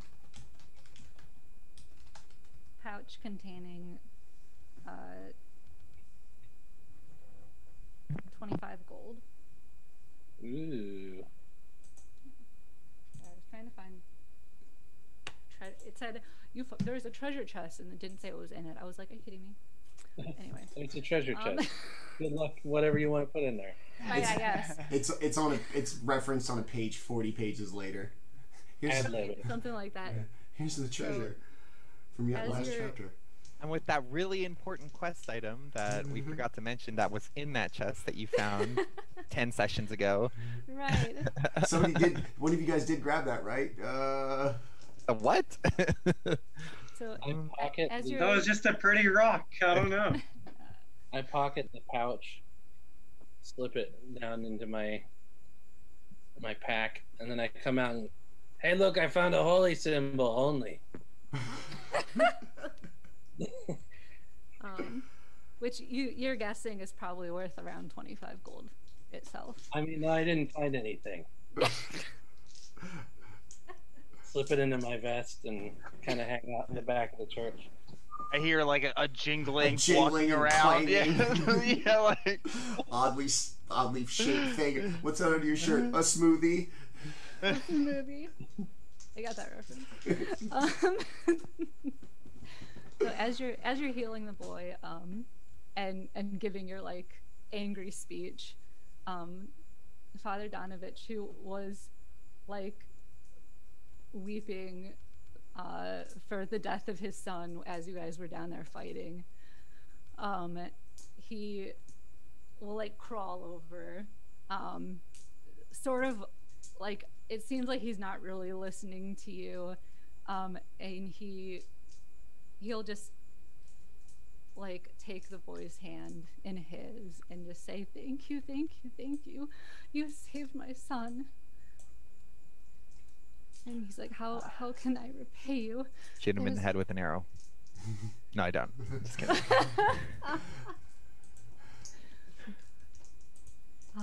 Like, this is all I've ever wanted. I can never repay you for this, never. You've given me my son back. Do you have any treasure that you can give to Shtigg? You can have anything that you want. Anything. Take anything you like. Is Shtigg like, oh, well, now I don't want it. I was trying to steal the money, and now it's like, now the fun has been taken out of it. Does the priest have any jewelry on him? He, maybe, I don't know. Hey, you guys help me pick up this altar. Help me get this altar up. I know what's under here. Your belt buckle looks really nice. I'm gonna have to take that off you. You're gonna have to hold your pants for the rest of the night. About this time, you just hear a huge breaking of a door, and you hear like, "Yes, I did it!" You found your way up. Just pops up out of the floor. Yeah. Hey, I'm here. Jesus. Like a wood mole. Irina Well, says. oh. Sorry, go ahead. No, I was just gonna be like, let's make sure to get the priest to bury the body. That's what we came here for. Wink, wink. She was gonna say too. I'm like, don't forget why we were here. The money's nice, but Yeah, she'll say, yes, thank you. I would appreciate the burial of my father. priorities, people. Yeah. And he says, yes, of course. I will gladly perform the rites for you. And that if you could bring the body out back, that we may just have time before the March of the Dead. The March March of of the what? the Dead. That sounds cool. What? The what? Please, quickly. It begins at midnight. We just have time. We will have time to bury him. Come. Okay, let's go. And he'll pull out some shovels and start digging, but he's like kind of old and probably has a few we'll levels of help him exhaustion. out. Okay. He's not gonna ask you, but like he'll just like set a couple of shovels down and then start digging. What a passive aggressive prick. Alright. Pick up a shovel. Roderigo's gonna pick up a shovel, give the priest the stink eye the entire time as he just mans through all this dirt. Just like, move aside, old man. Yeah. Like Let Steve- us like young Steve- people take care of it, even though I'm like hundreds of years older than him. like Steve Rogers chopping wood, just tearing it out with my bare hands. My character is like 450 years old, so. Amazing. So it doesn't take too terribly long to get a shallow grave. And he'll also require your help to lower the coffin down into it. No, Jesus. And how's he supposed to do that by himself? Come on. No, And- it's fine, it's fine. And then he will stand over it, and there's this moment of solemn silence, and he will begin the rites, which you can immediately tell he's said many, many times. This is a very memorized process, and he prays once again to the Morning Lord, and you noticed within the church the sun symbol, and Shtigg, the holy symbol that you found was that same sun symbol that was in Ismark and Irina's house all over the walls. The Morning Lord to bless this body, consecrate it to the ground, not let it return as an undead abomination, and to free them all from the curse of the land. And may Strahd, may the devil, Strahd, hold no sway over their lives, etc., etc., etc.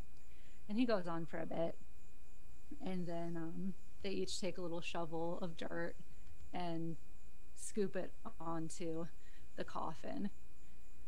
And then he'll say, I will finish burying him later this morning. We should go back inside before it begins. As somebody who has ceremony, the spell, one component of which is the funeral rite, you touch one corpse for the next 7 days, the target can't become undead by any means short of a witch spell.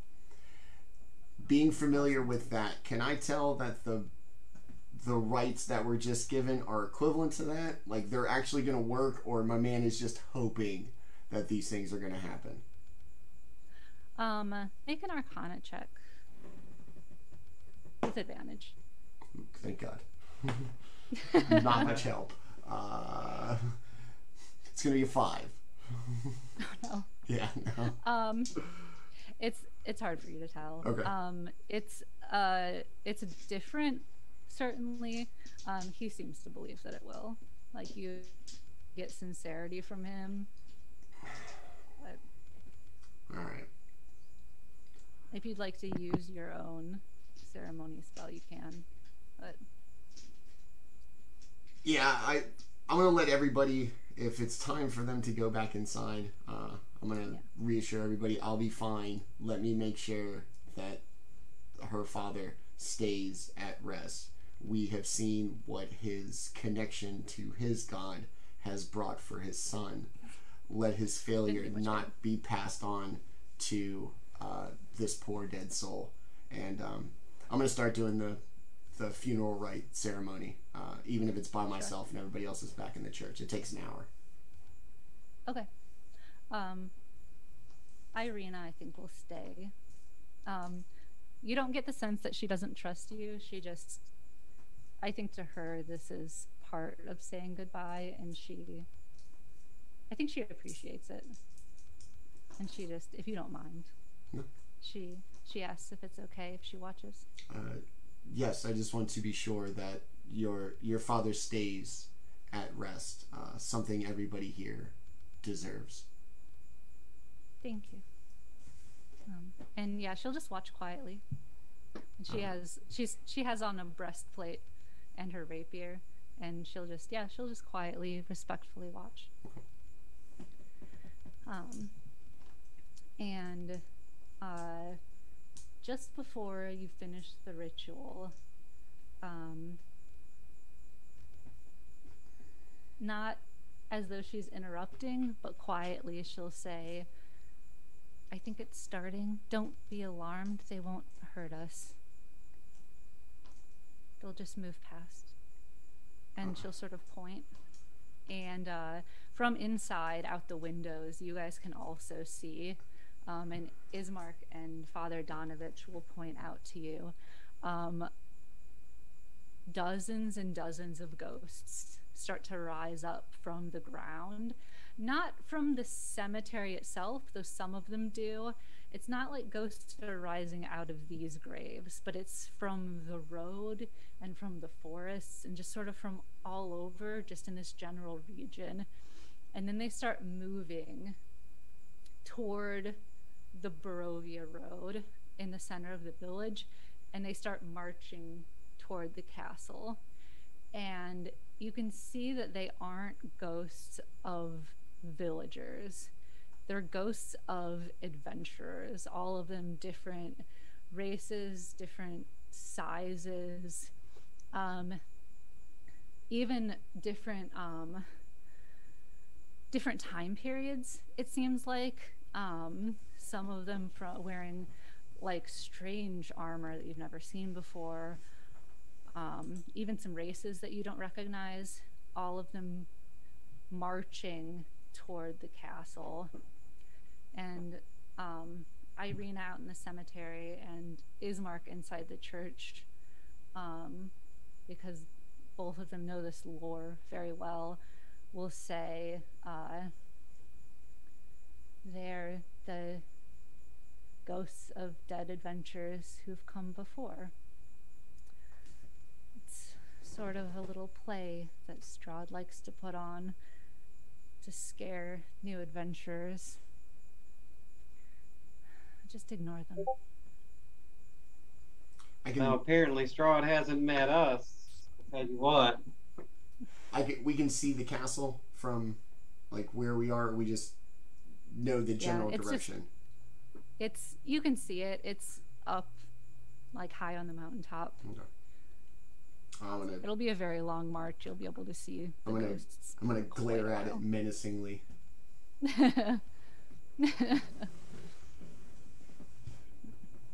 And then I guess I guess we'll make our way back inside. She seems to think it's cool. It's still gonna. It's safe than sorry. So I'm gonna, I guess, grab her by the hand, and we should return to inside the chapel with everybody else.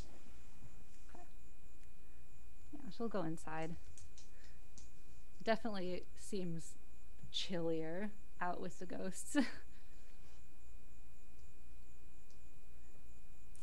And do we want to take a break? Yeah. We're about half through. Yeah, that seems a good idea. All right. All right. It is 9:01. We'll be back in 5 to 10 minutes, picking it back up with everybody in the chapel and the March of the Undead. The March of the Dead, yeah. The March of the Dead taking place outside. So like I said, 9:01. We'll be right back in about 5 to 10 minutes. Thank you to everybody who has stopped by, to Shadow DM, to Stupid Frieza, and to somebody Garrett. Sorry, all of our new Cody Garrett Wells, all of our new follows who've joined in this evening. Thank you for all of that. We'll be right back in just a quick minute to continue with the rest of our adventure. Thanks for tuning in.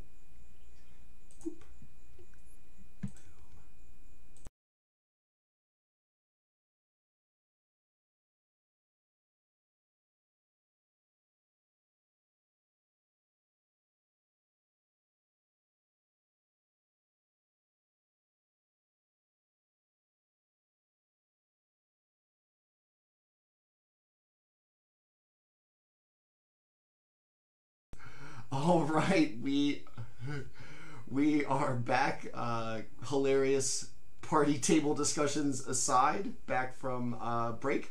Everybody going back into the chapel as the March of the Dead takes place, and we will turn it back over to Litza and take it away.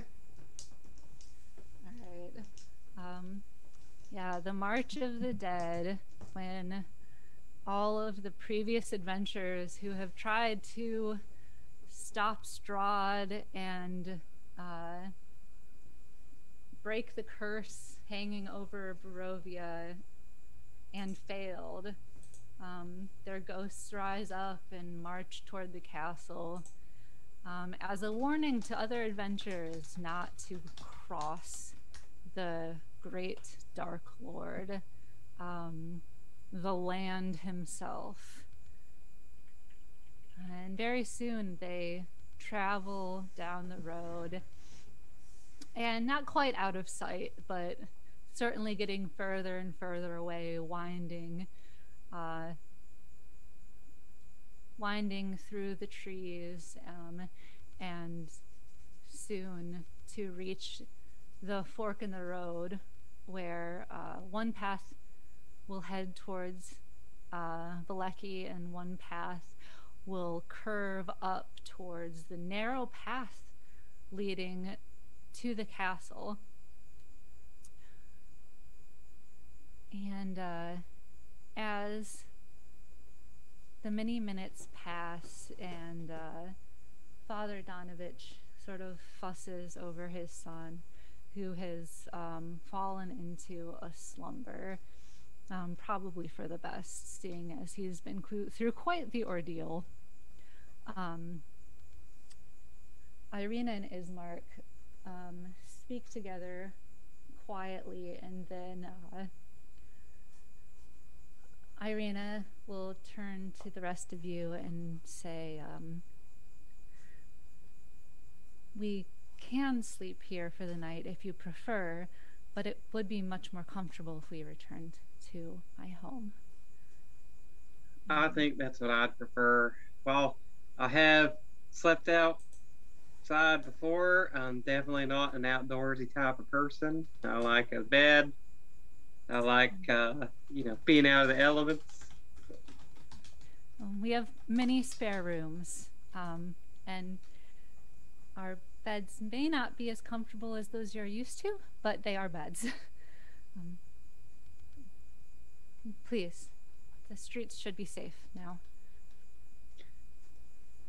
Anything's better than outside. Noel here, he doesn't like sleeping outside. He gets scared of the dark. So we can certainly find a better place for him. How many Thank you. ghosts like went by? Just as an roughly. Probably 100, 150. Okay, it's quite a bit. So it's a full parade. Yeah. Oh yes, All right. Okay. many. Okay. Then very well. Let us go to your home if you insist that the streets are safe. I do not feel comfortable sleeping here. Now, you said Strahd would attack your house on occasion? Yes, for the past 2 weeks, but not the past 2 days since my father died. Hopefully not tonight either. Though of Well, we course I better can't keep be a sure. watch anyways. I don't believe we might get that respite anymore with what happened earlier. I'm afraid I just don't know. All we can do is hope. We'll set up watch.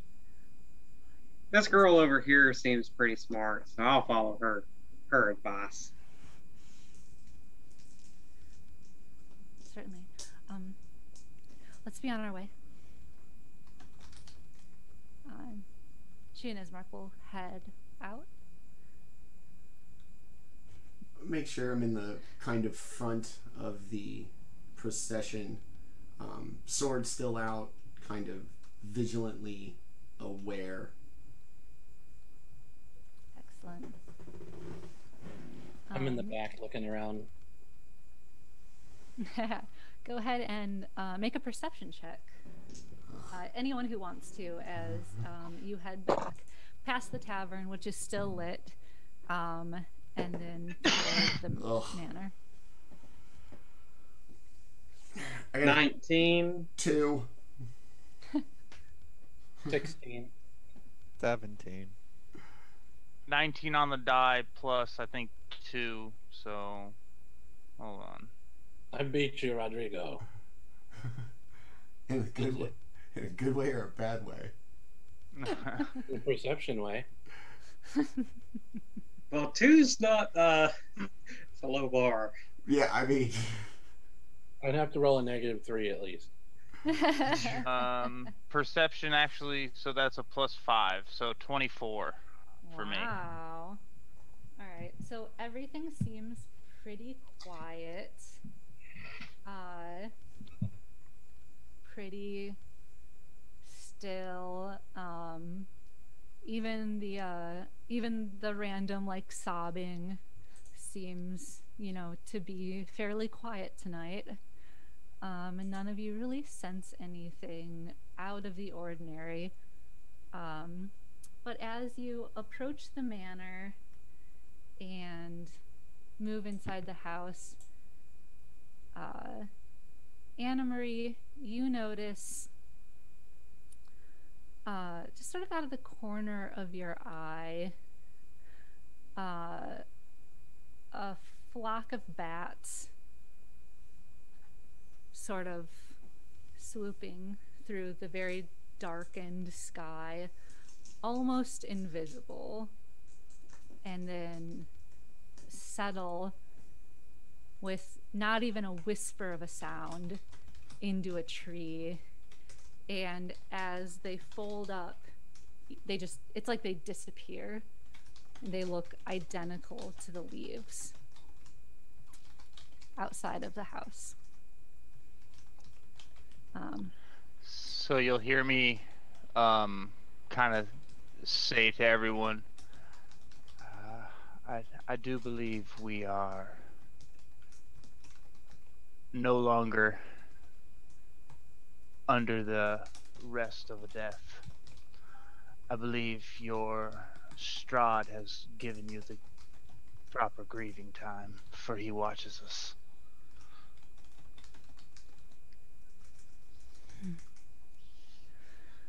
Lovely. Creepy bastard. They unlock the door and go inside, holding it open for you to follow. I'll step in close behind. I go right through her legs. I'm fast in. I'm gonna make sure everybody else gets in. I'm gonna go last, keeping my back to the door, sword kind of pointed outwardly, just suspiciously eyeing anything going on out like in front of the house. All right. You don't see anything. Obviously. Yeah. I mean, nothing, even nothing like obvious. Like you don't see any people. It's just, it's probably a little past 1 in the morning now. And we can put up the Burgomaster's Manor if it's not. Up. And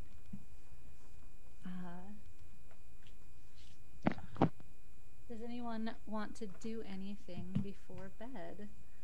Yeah. Irina will say that the whole top floor is at your disposal. Pick any room you like. Is there a fire Sid, anywhere? A fireplace? Yeah. Is that what you said? Yes, Yeah. there is one in the first room they took you into, which would have been the foyer. I'll go in there and take my alchemist fire flask, and just kind of go throw a little squirt on the fire until it starts up, and then spin, spin, spin, spin, and flop on my back and pass out right in front of the flames. Excellent. I'm gonna drag. Sid. No, go ahead. There's like a chair, at least according to the image in the foyer. I'm gonna drag it to like essentially the middle of the foyer, facing the door, and put my sword across my lap, and I'm just gonna sit there and stare at the door. Ismark will approach and say, if you would like some sleep, adventurer, we can split watch. I appreciate that. I don't need to sleep as much as I used to. I'll be fine, thank you. If you're Sid will go up to you and say, you know, Null here doesn't need any sleep, and so he can stay up with you, keep you company. Won't you, boy? And he just kind of like lays next to the fireplace with you and just like lays down, and he instantly starts snoozing. He doesn't have to sleep, but he wants to.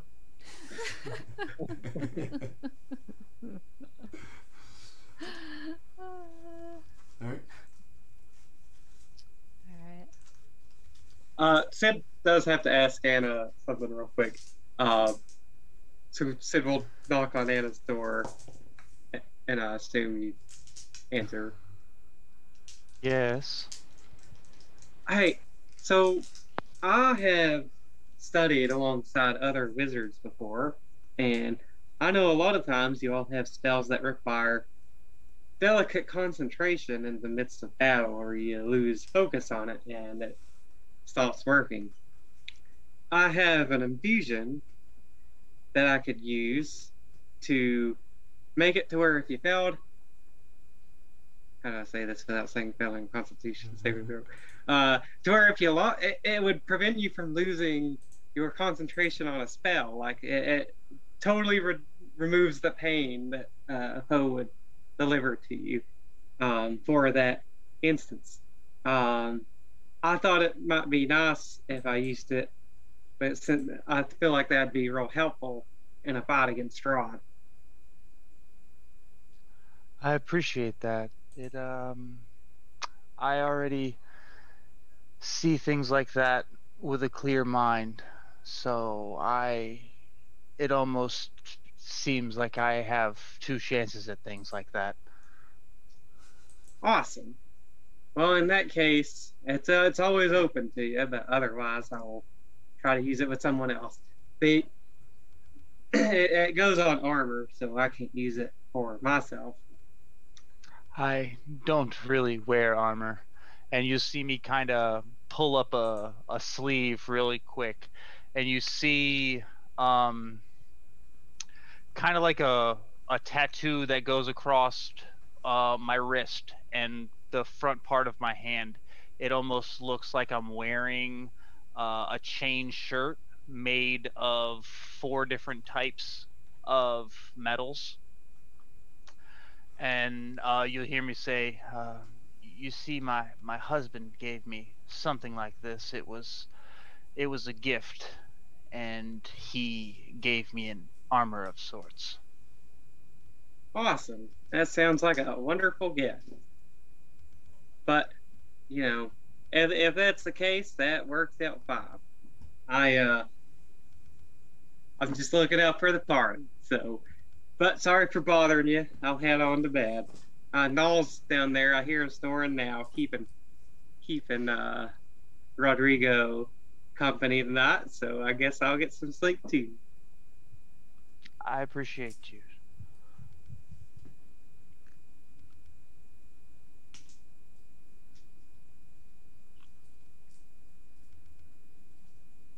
Is Baul doing anything before going to bed? I mean, I don't really sleep. I just meditate for 4 hours. Oh, exciting! So are you gonna start that right now and have a real early morning, or? Yeah, probably.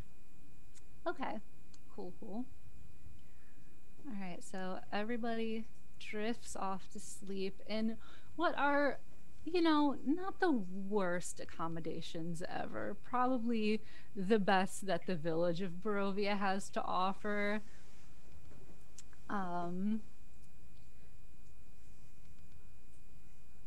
And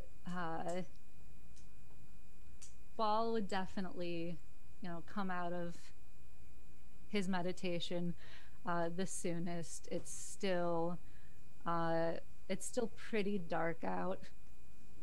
And then after a few more hours of sleep, the sort of slight lumpiness of the mattresses or the hardness of the floor, the fire starting to die down, begins to bring the rest of you.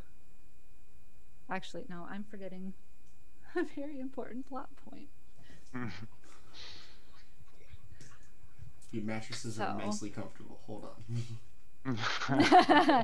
They aren't. However, let's see. Everyone is asleep or meditating, except for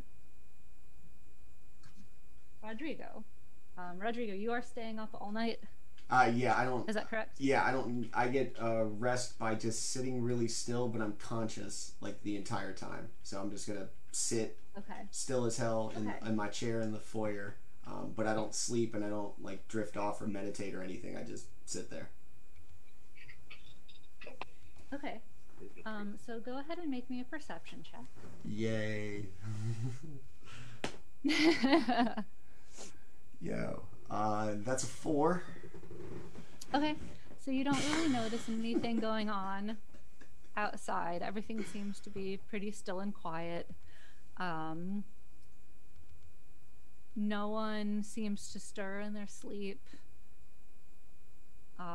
You do notice that Ismark stays up a little bit as if to keep watch, and then eventually he will sort of tilt back in one of the armchairs in the foyer and fall asleep.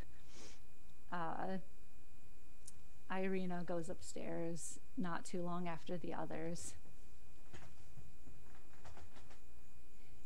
And after not too long,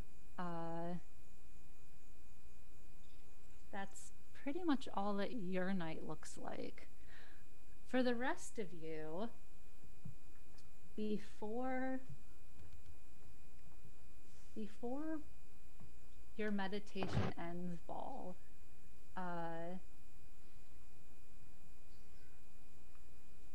your dreamlike state begins to sort of get away from you in a way that you're not used to.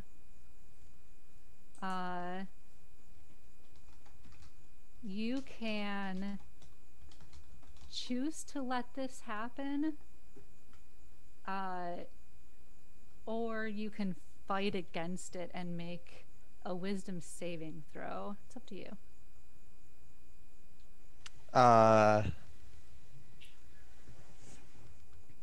Like, okay, so It kind of feels like someone's trying to send you a dream or a message. Because okay. you don't have dreams like normal people. Well, I You're can very much dream. in control. Yeah, it's more like a mental exercise. Mental exercise. Yeah, I'm not. I Yeah, don't really so like. Yeah.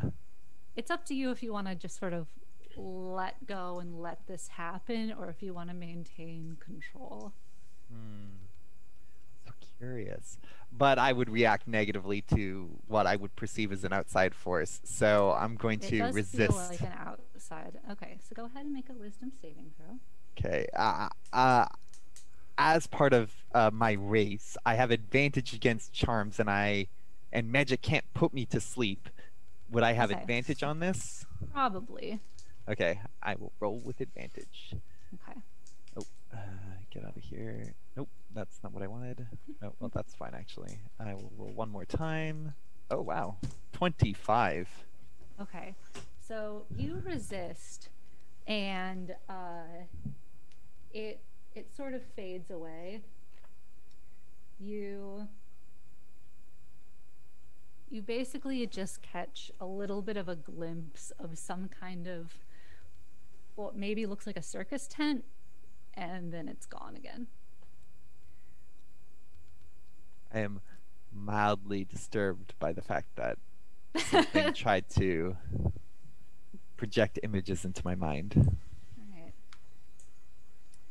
That leaves us with Sid, Shtigg, and Anna Marie. You all have a dream. Congratulations. So the three of you are A little bit jealous. yeah, you are in a deep, deep sleep, and you begin to dream. You dream that you appear in a tent.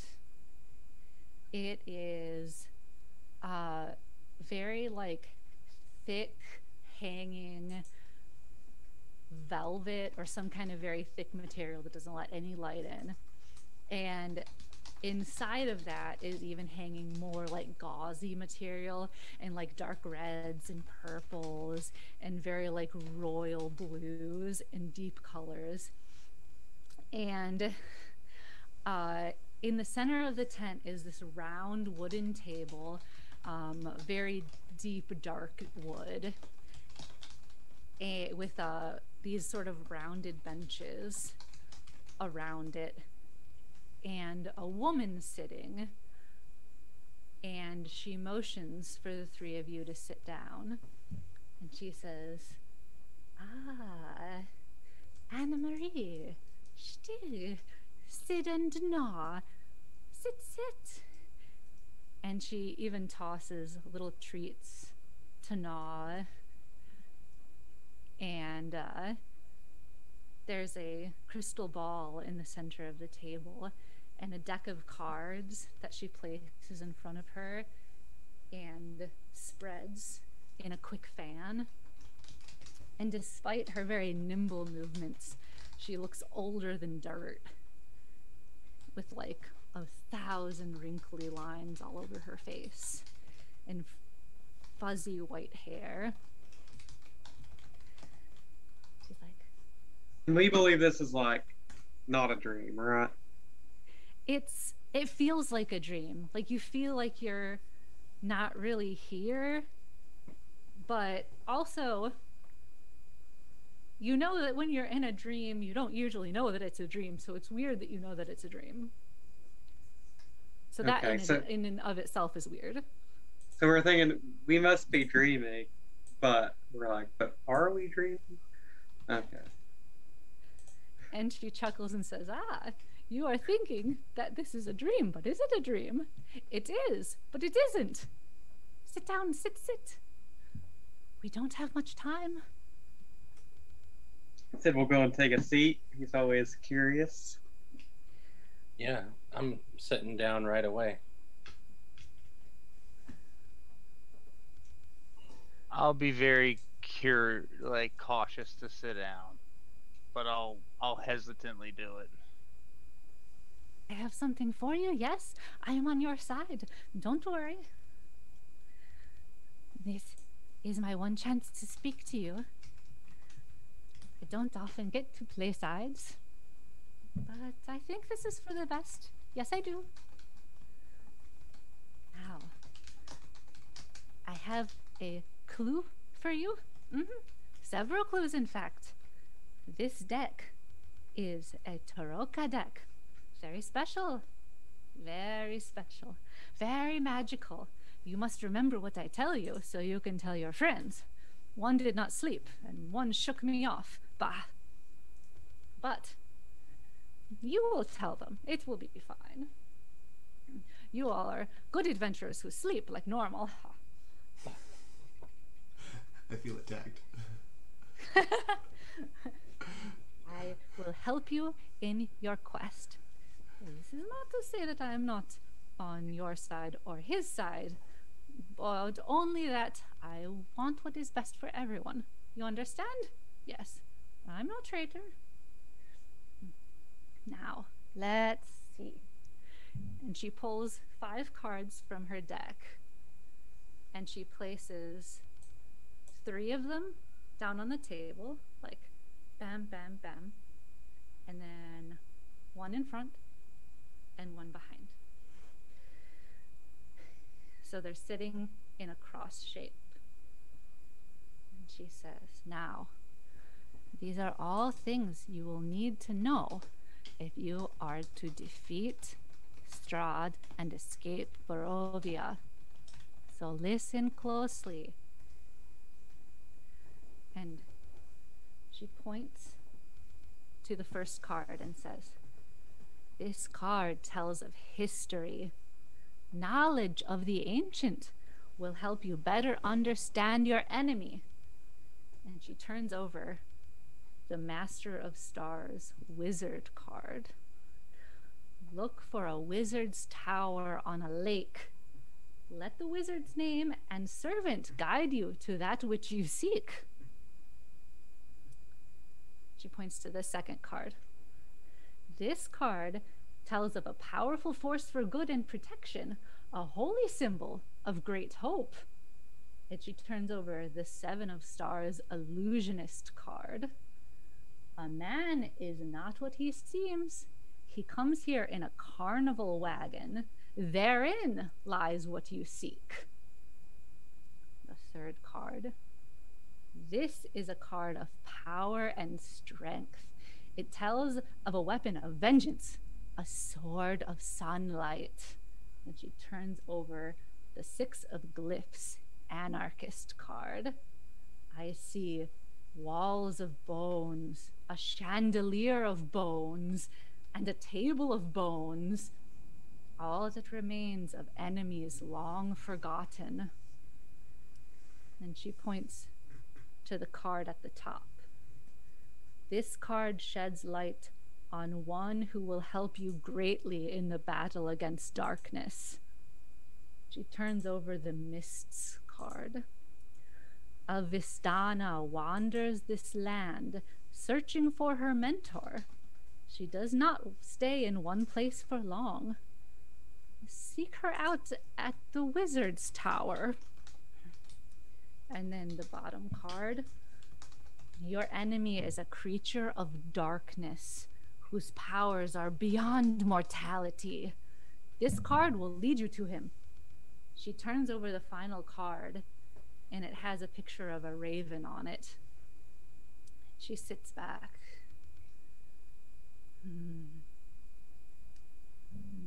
Look to the mother's tomb. And the dream fades out, and all three of you wake up to a dim gray morning.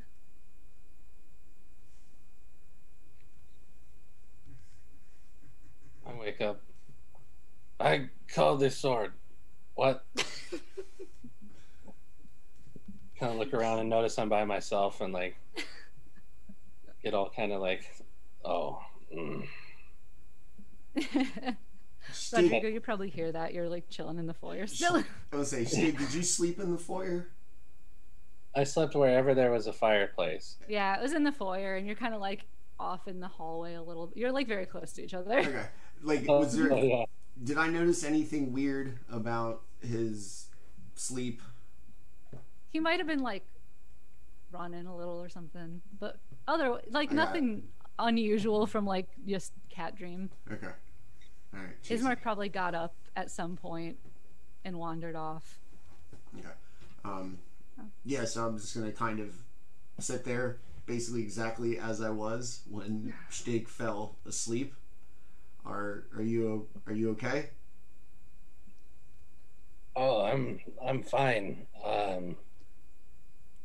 I had a dream though, and there was a very old lady, and she said that we need.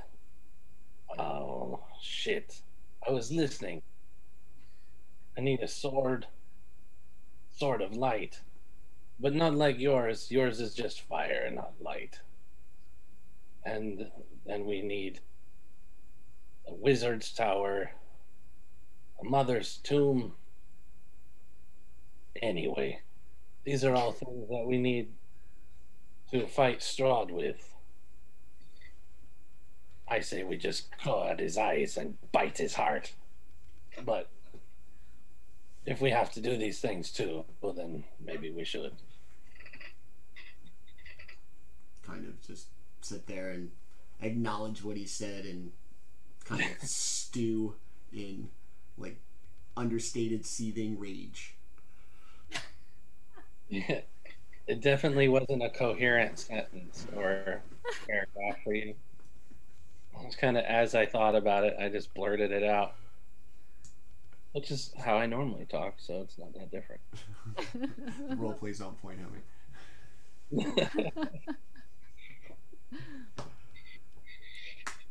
Yeah, when I'm awake, everybody's got to wake up, so I'm going to go around and wake everybody up. The zoomies So- of the house. Peek When my head you in Anna's room and go, "Nyeh!" Shut the door. when you So knock I'm gonna on, burn a spell slot through the door, and you're just gonna slow, like you hear, like you start scratching at the door, and you just feel a rush push across you, and I need you to make a con save for me. Oh no. Uh-oh. This is not my best save. That is a true fact. Okay. 8. All right, so you are going to be pushed Uh-oh. 15 feet, or no, 10 feet, and you're also going to take 2d8 Oh no. because Anna is not a morning person, and she unfortunately, her animals where she is from wake her up, and they know not to wake her up in the morning because this has been done to them before. So let's see, that's 5. All right, you take 9 points of damage and are pushed 10 feet back from my door. Ow. Holy shit. As I cast Thunderwave. Wow. Good morning. As the door comes like off the hinges and you like slam the other side of the wall, you just see me kind of like come out and just good morning, Shtigg. You hear Irina's voice from downstairs. What's going on up there? Oh, Shtigg has headache. You're gonna, without getting all the way up, I'm just gonna crawl over to Landon's door, just open it up a little bit, and give like a sad. Close the door. But you'll see Sid. Sid was already up, but he's kind of laughing because he kind of can hear a little bit of what happened, so he kind of pieces it together. He's like, "Turn that frown upside down. I came up with an idea that might help you out, and made you a little something to help with the travels." And he holds up a like a robe or a cloak. He's like, "Do you know what this is?" I would go from like stunned. A flea collar, I hope. Ooh, I go from like stunned like shit to like, oh, what's that? I get up and wander over there. What is it? This is a prototype of what's called a cloak of an elven kind. So this will help keep people from seeing you when you're stealthing around. The only thing is, if something happens to me, it will no longer work. And if I decide to use it, if I end my magic into this item, it will no longer work. But while I'm keeping it enchanted for you, it'll work just like a cloak of elven conduit. So, well, then I guess we will be best friends. Yeah, I noticed you like sneaking around, and you seem pretty good at it. So I figure with this, you'll be damn near impossible to catch. All right, I'll take it out of your hand, and I just can't resist the compulsion to like give it a little scritch and then throw it on. You see, I get things from him, Anna. Beach. That's fine, Shtigg. I'll remember that. You open the door with your mouth and make loud noises and hurt my head. Oh, I didn't realize you were there. I'm sorry. Oh man. Is there anybody else to wake up? Oh yeah. I think Sid, and I go over to Dustin's character's door, peek my head in and go, yeah, really shrilly, and then shut the door and run downstairs. Wait, what did you do? I'm long gone. I mean, I was awake. What's Baul been doing for the past 3 or 4 hours?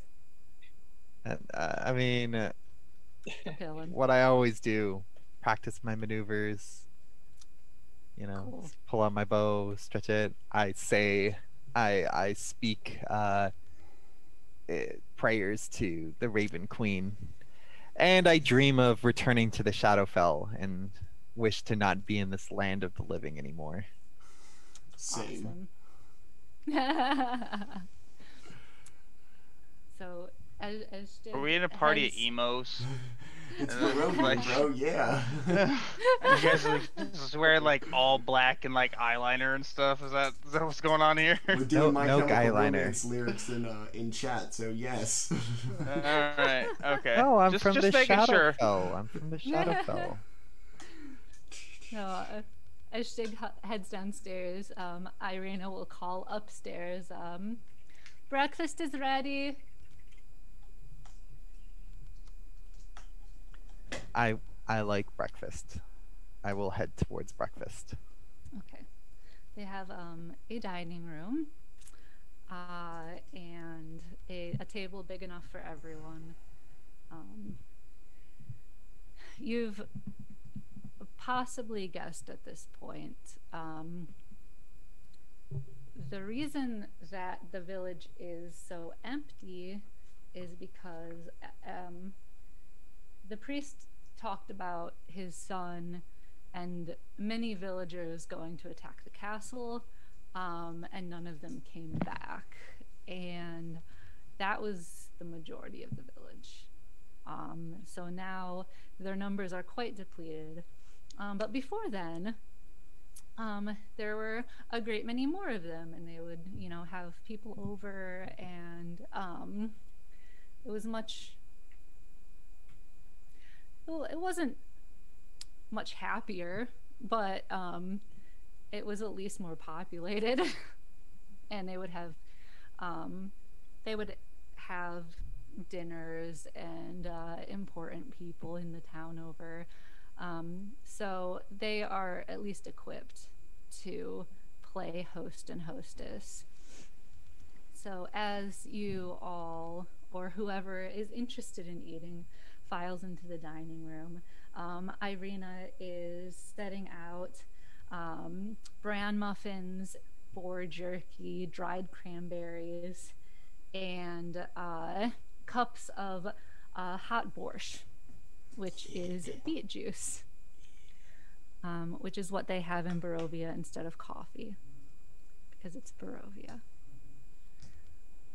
So she puts down beet juice, and I look at her, and you'll see Anna just kind of like look back and, is there any way I can have an ale? I might have some wine. Would that do? Greatly. The beet juice in the morning reminds me of the war, and I just can't bring myself to that anymore. Of course. No, let me go see if we have some purple grape mash. Beet juice reminds me of beets, and let me tell you what, I don't like beets. Oh, you're not gonna like Barovia then. That's one of the major. No. I'll look at Anna. Look at Sid, and I suggest you start drinking. It's the best way. Yeah. Please give me some wine too. I'm gonna have to eat a bunch of beets. I better be drunk off my ass. So Irina will dig out some very dusty bottles of what looks like cheap wine. She's like, I'm so sorry, we've used up all the good stuff. We haven't gotten any wine in for quite some time. Anything is fine, dearie. I appreciate it. And she'll just set out some bottles and some new glasses, and try to like wipe them off really quickly. And you can hear some like rolling thunder sort of distantly outside, and the sky is very, very gray, and looks like it might start raining at some point. Is there anything anybody wants to talk about over breakfast? Any weird dreams or anything? Yeah, actually. Weird. Oddly enough. I had one. You all tell me if this sounds correct to you. There was an old lady, old hag, and she laid down 5 cards in a cross shape. The first card was history. Knowledge of the ancients will help us understand what we need to do. Master of Stars, wizard card. Wizard's Tower on the lake. Sorry, I'm just reading my notes here. Wizard's Guide. Wizard has an amazing memory. Yeah. So something from the wizard will guide us to what we seek. The second card is a powerful force, good and protection. Holy symbol. It's the illusionist card. The man is not what he seems. He comes in a carnival wagon. Therein, what we seek will be in that carnival wagon. Card 3 is the Sword of Sunlight, a weapon of vengeance, the Anarchist card. Chandelier of bones and table of bones, just bones everywhere. Enemies long forgotten. Card 4 is a card of one who will help greatly. A Vistana wanders the land, searching for their mentor. Seek her out at the Wizard's Tower. In card 5, the enemy is creature of darkness, powers beyond mortality, picture of a raven, look to the Mother's Tomb. All that was correct, right? or all at least that has the important things. Oh yeah, very well done. I say to Irene, I forgot her name already. Irina? Irina, I was like, what is a Vistana? Oh, the Vistani are wandering people. They travel the land. They never settle in one place. They trade with us sometimes. We generally don't speak to them. Some of them are spies for Strahd. That gives all of them a bad name, though of course they're not all evil. But they can cross in and out of the mists. Some say it's because in the past they worked for Strahd, and that also causes people to distrust them. They're fortune tellers, mostly. So they can also curse people. Oh, they can curse people? Yes, they all have pretty powerful magic. Again, people tend to avoid them if possible. I don't like that. Why do we have to look her up again? If you dreamed of one, well, it's not impossible that a powerful Vistana could invade one's dreams, I suppose. I've never heard of it happening, but it sounds like something they would do. Anna, what do you know about it? Have you heard of any magic like that? Yes, a great deal. Any powerful wizard or sorcerer, hell, even a bard could do it if they were powerful enough. Well, I believe that was definitely what happened to us then. I had a dream about an elephant one time, and he was a real jerk. Big. Yeah. I don't think that's the same thing there, Shtigg, but it's okay. I may know of the elephant you are talking about. He jumps planes, does he not? He must to have gotten to us both, huh? I believe he might have. What a prick. He was quite nice to me. I rather enjoyed him. He made me relive kittenhood over and over again. It's messed up. Anyway, sorry, Irene. I got off topic. Quite all right.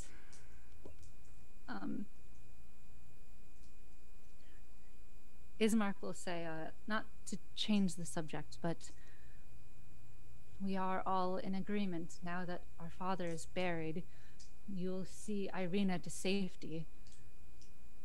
We were lucky last night. I don't know how long Strahd will stay away. Valleki is the nearest town and it's well defended. If you could get her there, hopefully she'll be more safe. Certainly more safe than she will be here. We just don't have the resources to protect her. I don't have the resources to protect her. What does the monster want with you? I really don't know. Like I said, I can't remember. The same he wants with anyone, I suppose. To kill them, make him... But he's not tormenting him every night for multiple weeks. I mean, he has many spawn. He takes what he wants, changes them. They aren't full vampires. They're under his control. Like the boy in the chapel. Not as powerful as him, but under his control. Why haven't you changed? Why have you... She has 2 bite marks, yeah? Yeah, I mean, she has the one. Oh, presumably it's been okay. used. Like the bite mark, but it's like 2 circles. Yeah. Yeah. Yeah. Why are you different? Why was that boy cursed and you seemingly bitten, and the object of Strahd's focus? Why are you still here for us to save you? Perhaps he enjoys playing with his food. I don't know.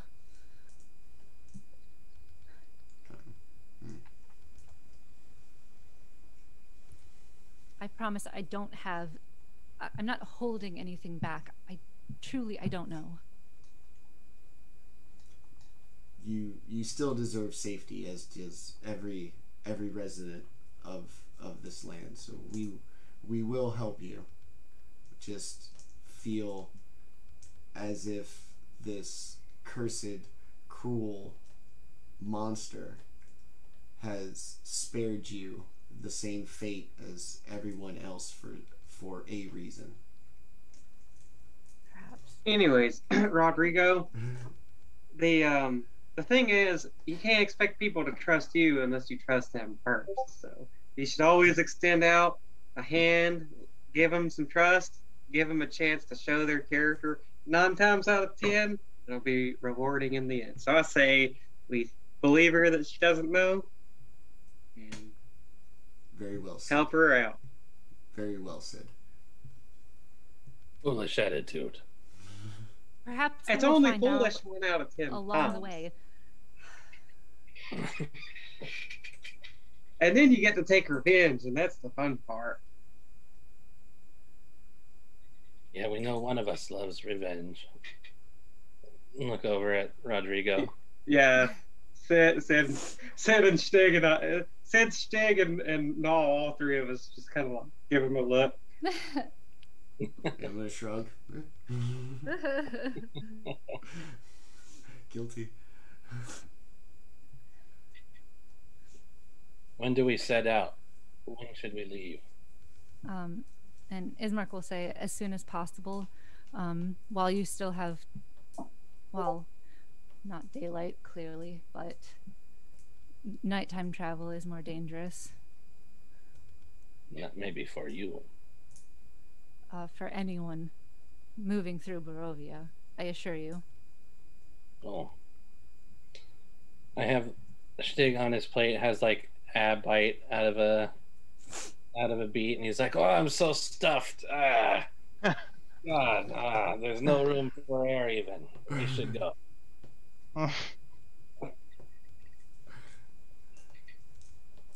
Just gonna make my way and stand by the door, waiting for all you people who have to waste time eating and the such to do what you gotta do. Irina will pack up the leftovers, and her mouth is set in a very straight line, and it appears as though she doesn't want to leave, and there's something maybe not unspoken between her and Ismark, but a conversation that they've had over and over and over again, that they don't agree, and they probably never will agree, but she's finally acquiesced.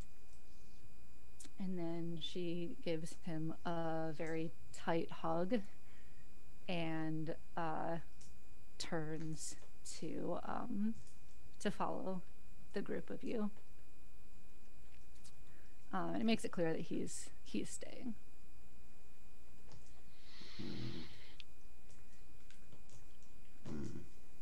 Very well. I'm gonna open the door, kind of let her lead us out. Right. And he'll also come like out of the house just to sort of wave goodbye.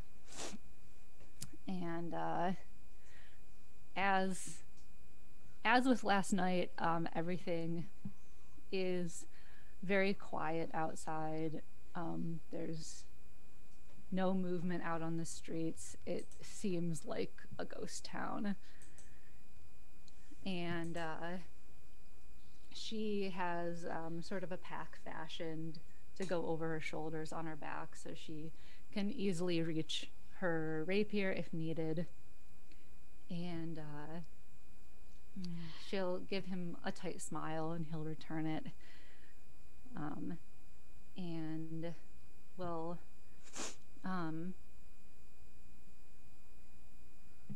hit the road going out of town toward the castle up on the hill, which is the opposite way that you entered town.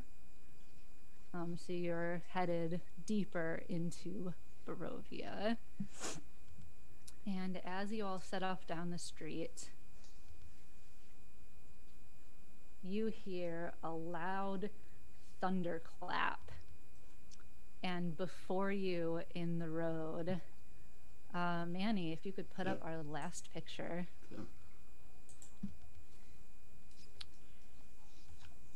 A man appears on the back of a horse with a mane of fire and fire coming off of his hooves and glowing eyes. A man with a widow's peak and long black hair and pale skin. And surrounding this individual appears vampire spawn and black rotted zombies. And he reaches out a hand toward Irina and says, "My love, leaving so soon." And I would like everyone to roll initiative. Oh. As I roll my 12, I'm going to give her a really shitty look. Yay! We're This at is the the end of the third campaign. This is the third one I've rolled. So 3 initiative. The final battle. Here we go. Why do you gotta go first? You know, it's fine.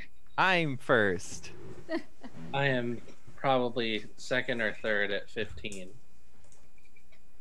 Oh, I rolled a 27. Jesus. He gaps. Me first. 25. Hey, look at that. I'm probably third. This was secretly our plan the whole time, was to make characters with really high initiative so that Manny never actually got a turn in combat. What was Roderigo's? 12. Okay. Hey, you're not last. Not last. It's fine. Let you guys have your little fun, because, yeah. It wasn't my plan, though. Lewis planned it the whole time. I don't know what you're talking about, man. What? Hey, man, I just rolled a 20. All right, that's all. That's just it. All right, I just rolled a 20. The plus Yeah, no, 5 is on its own. Okay, I got nothing to do with that. Okay. Yeah, I'm gonna take my 12. You guys have fun. I'm gonna bring the.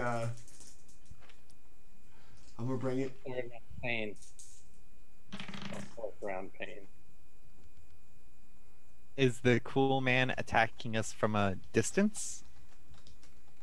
Cool man. Well, look at how cool he is. Nobody's attacked us. I don't think. I think we just saw everybody. It's very menacing. It's very clear it's something. He's not just here to sell us something. Hey, welcome to Barovia. I'm from the Chamber of Commerce. Would you like tickets? Right now, Free bites right for now everybody. He's totally ignoring you. He's ignoring us. Yeah. It's too good for this. I rolled out here for you assholes. Bullshit. Yeah, he's not here for you. Kill Yeah. hundreds of people and we show up and he's like, I'm sure he's gonna like zap us with death or something, and it'll be fantastic. I don't appreciate being lied to by Irina. You know this dude's stalking you. You know damn well. You knew. He sent you wholly inappropriate She's DMs. enthralled by him. Well, he's enthralled by. He's into her. It might not be reciprocal. As just not as into you. Landon said, he has a large chocolate banana that she is very tempted by. It's more of an albino one, probably. It's all pasty. Yeah. My man It's stays hot chocolate. Yeah, it doesn't get light. No, you don't know Yeah, what's this under is a there. vanilla. You don't know what's under there. Sid, what was yours? Initiative? Yeah, 3 total. I was just double checking. Yeah. I can't be Roll a right. Was one. it 13? She's like, nah. You haven't played with Kalroth. Okay. Yeah, Kilroth has a -2, and for some reason, unlike today, Dustin always rolls poorly on Tuesdays. Like every true. single initiative, he rolls like 5 or less, and then gets a -2. And today he's like 18, 29. 17. 46. Yeah. I'm ready. I already went. Baul, it It's is your damaging. turn first. What would you like to do? Oh, right, that's me. I you said go first, and I was Totally confused. is. Um,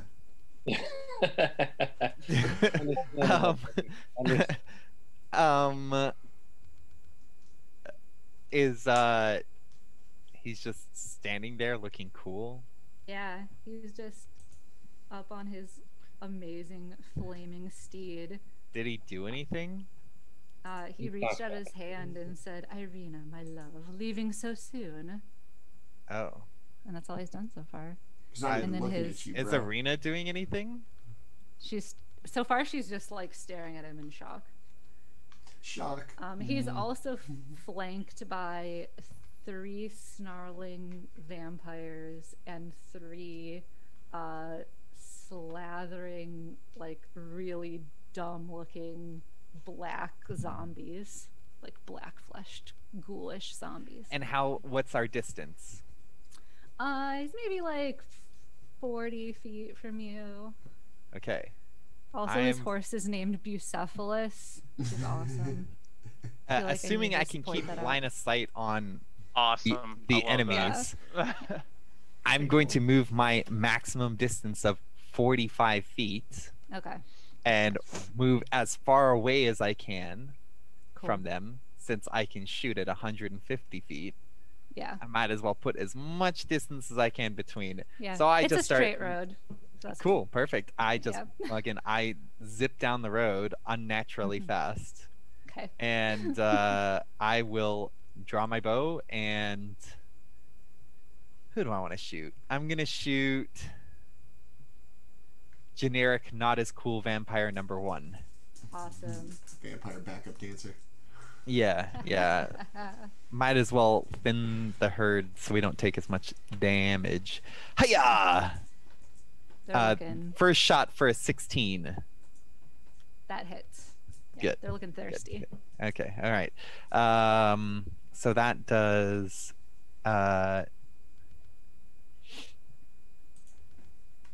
So I'm going to be fair, and a lot of rules that I read online about favored foe Mm-hmm. said that you can't stack it with Hunter's Mark. Again, why nerf Rangers? I don't understand, but That's dumb. You can stack it. I'm the boss.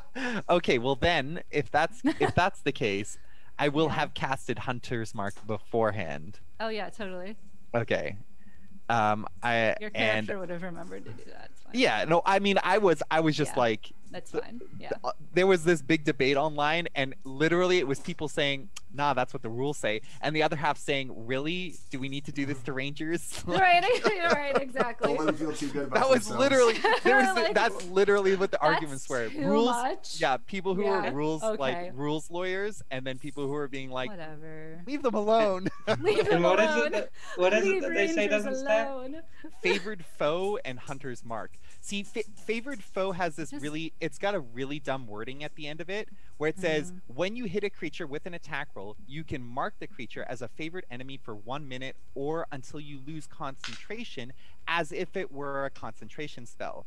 And then some people say, well, it says concentration, so that implies concentration is a spell, but it's not a spell. It's just an ability that Rangers have. So some people are like, it acts as concentration.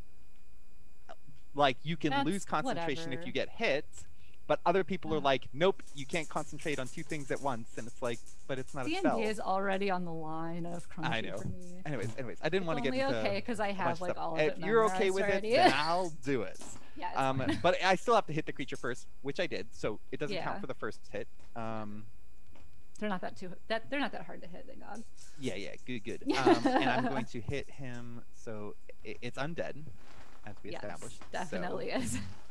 Every- So, Actually, Everything's the text of it says, including when you mark it, you can increase that damage by your damage die. So even on the turn that it's when you hit it, you can still use that damage die for that attack. oh, okay. Well then, Yeah. I'll add some more dice. Yeah. Okay, All of I'm the going to dice. do. As many dice as possible. Oh, that's a bunch of ones. I do 19 points of damage on the first hit. Oh, actually, plus. Oh no, never mind. It's just 19 points of damage. I forgot. Okay. Okay, and then I'm going to, if it's still alive, attack it again. Yeah. Okay. They're Hiya! chunky boys. For an 18, and then that's.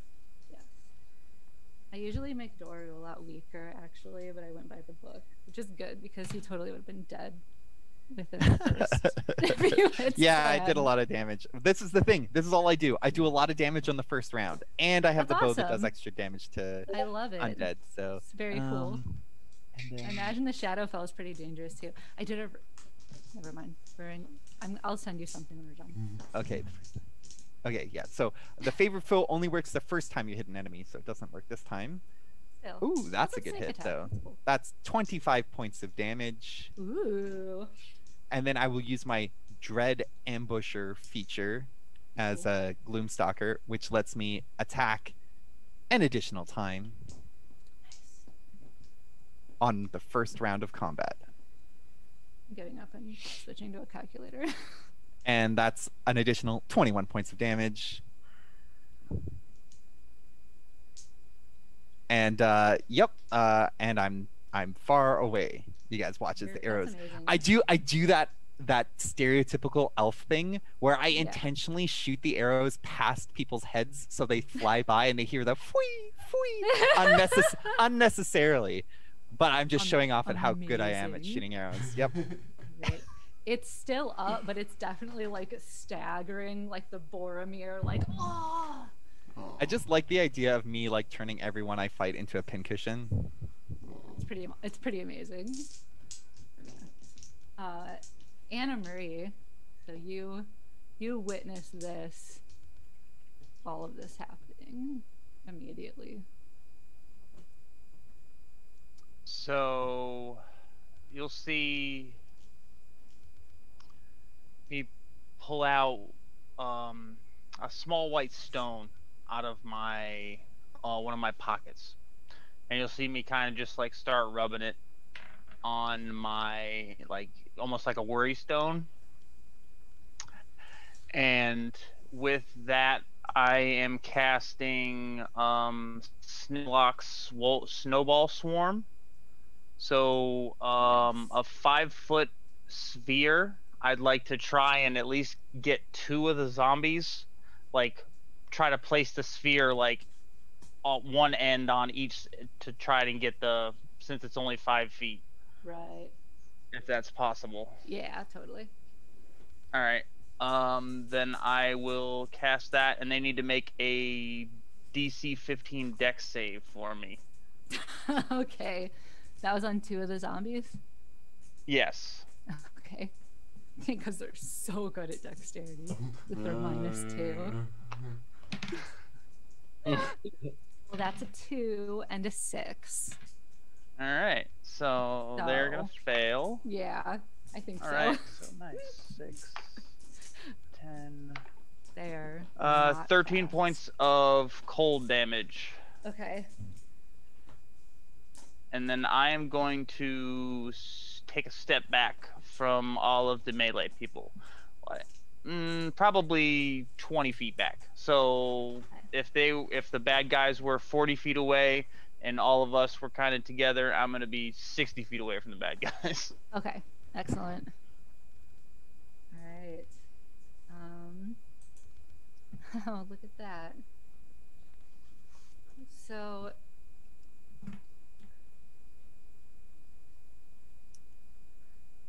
Strahd is going to sort of flit his eyes over all of you, like you're just sort of mildly interesting to him.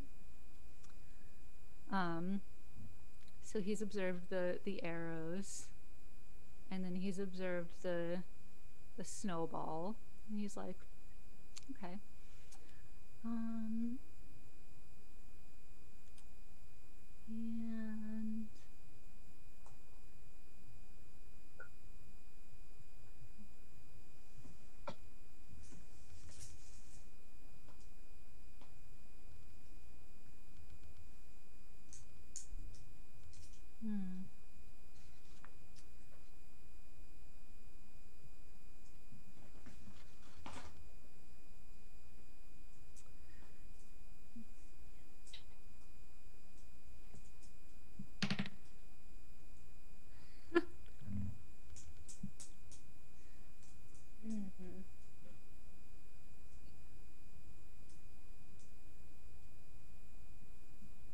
he's gonna say,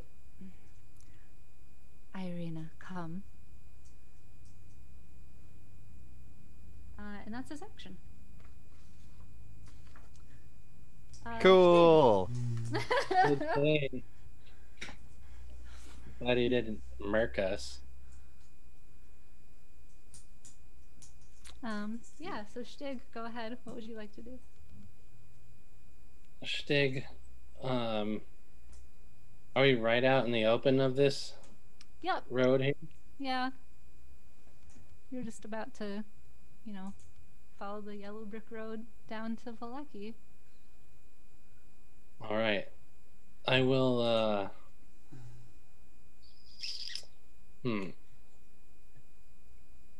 I will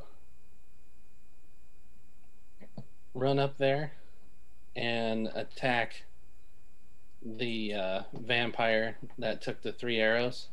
Okay. So, let's see here. 17 to hit. Oh, yes. All right. For 7 damage. All right.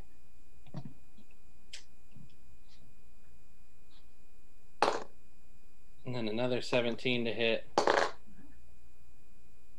for 11 damage. Is that magical damage? It is. Okay. Magical short swords. All right. What was that last damage? 11. All right. That will do that one in. Heck yeah. So how would you like to kill it? Run up and stab it in the crotch with the first one. And when it goes "Ugh," and bends over, then I go whooshink right up through the skull. All right. Pull both blades out, and then I use my rogue ability to uncannily get the hell back out of there. All right. So then I move back to my original position, kind of like a little bit behind Roderigo. Excellent. Is that your turn? Yep. All right. Roderigo, what would you like to do? Is anybody within 30 feet of me? No, right? Shtigg just gutted someone and then... Any vampires or zombies? They're sort of like on the line, Yeah. which, I mean, what works better for you? You could step forward or backward, and the answer could be yes or no. So I want to move toward, like, can I get in melee of one of the vampires that hasn't been hit yet? oh yeah, Okay. yeah, you can get within range. That's I'm fine. going to move to one of the vampire spawn. I'm gonna pull my sword out. I'm gonna light that joint up. Just big. I'm gonna point it at Strahd. We're not here for your games, monster. And I'm gonna wail on this vampire spawn. Strahd and Bucephalus like both turn and look at you and your flaming sword. It's going to be a dirty 20 to hit. Heck yeah. Okay. I'm just gonna roll damage on this thing. It is going to be 8 slashing damage, and then 4 fire damage from the sword. I'm going to take my second swing with the flaming sword. It's going to be a 21 to hit. And Jesus. 8 piercing damage and ooh, there we go. 11 more fire damage as I'm just going to just brutally bash at this thing. Awesome. It's shrieking and smoking. And after it screeches and smokes, I'm going to be sure to stare back at Strahd. This will be you, you fiend.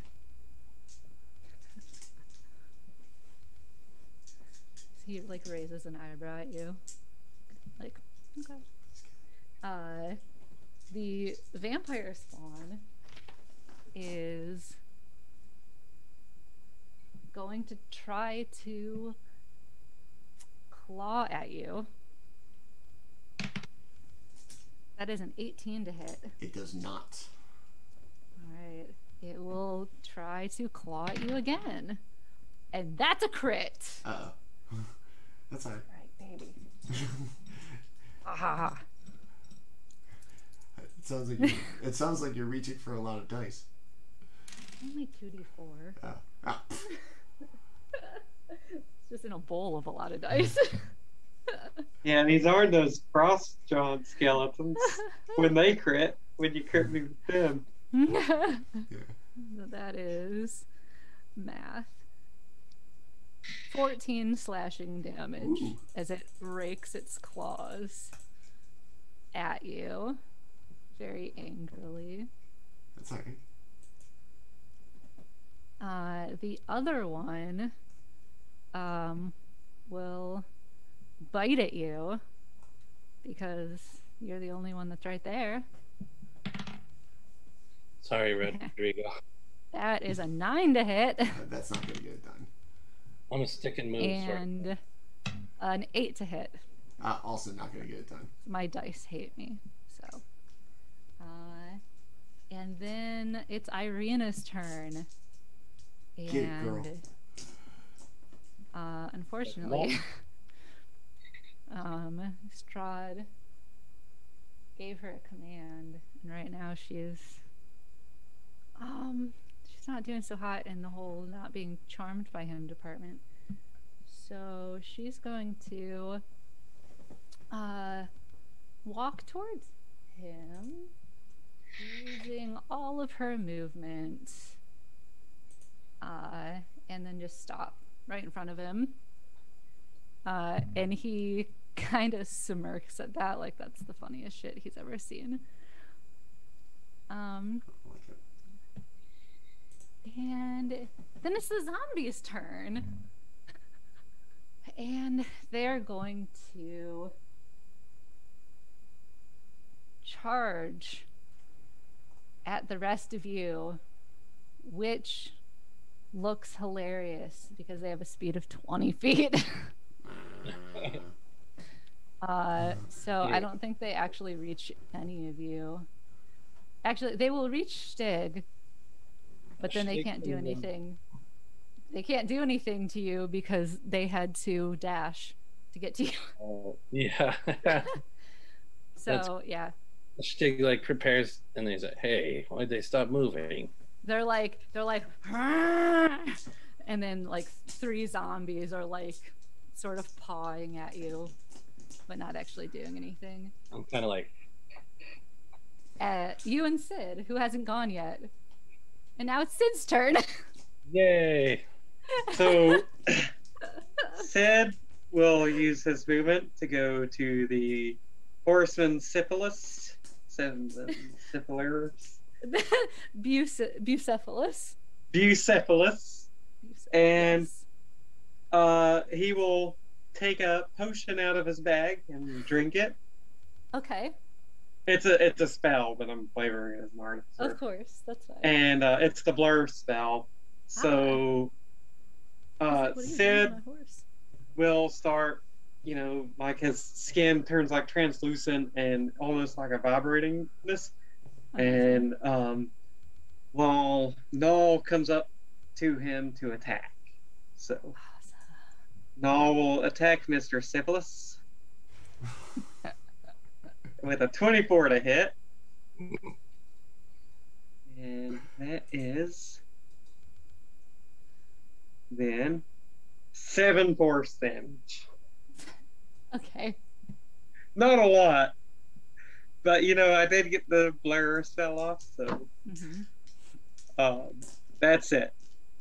All right. Sid is trying to taunt this guy now. Wow. And he will call him Mr. Horseman Syphilis as well. Amazing. All right. How much damage was that? 7 force. I think he's feeling the pain. All right. I didn't even have him written down. Now he is. Okay.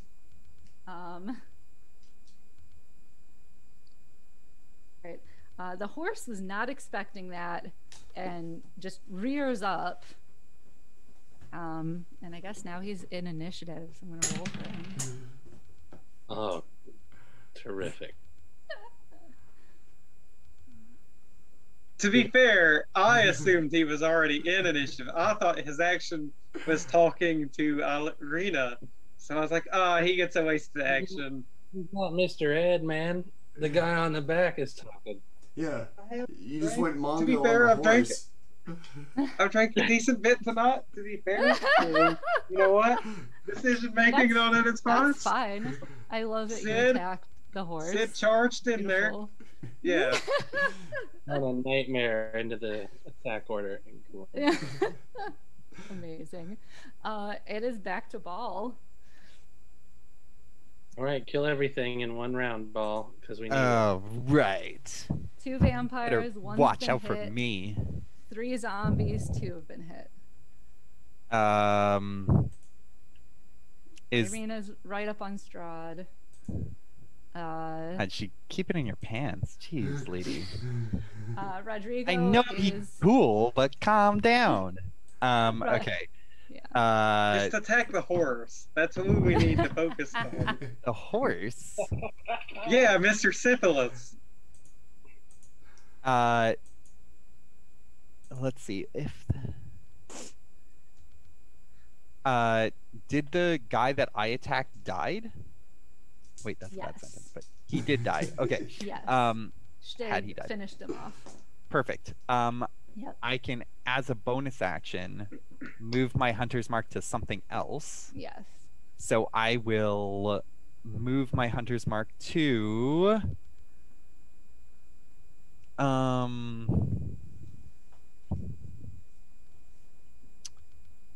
how's the there's still 2 more vampires, right? The 2 vampires are on Roderigo. They're not doing so hot. One of them is a little injured.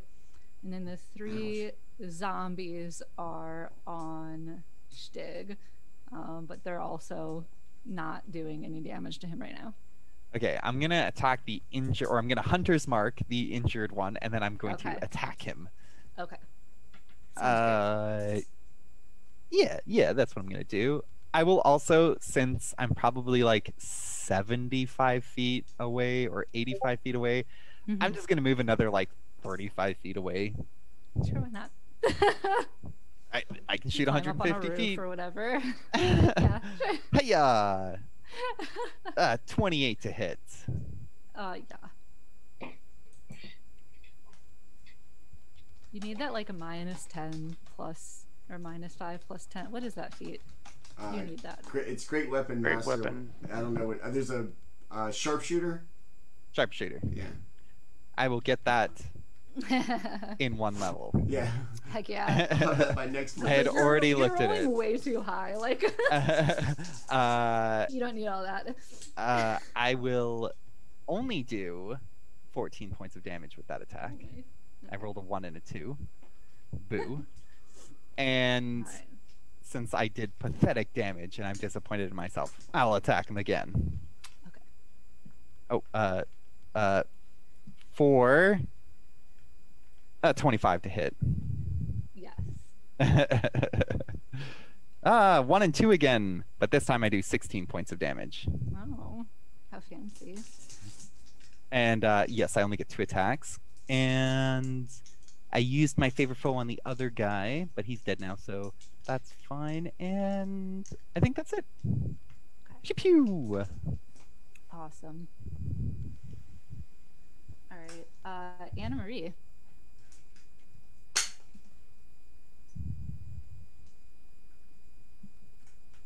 So I will cast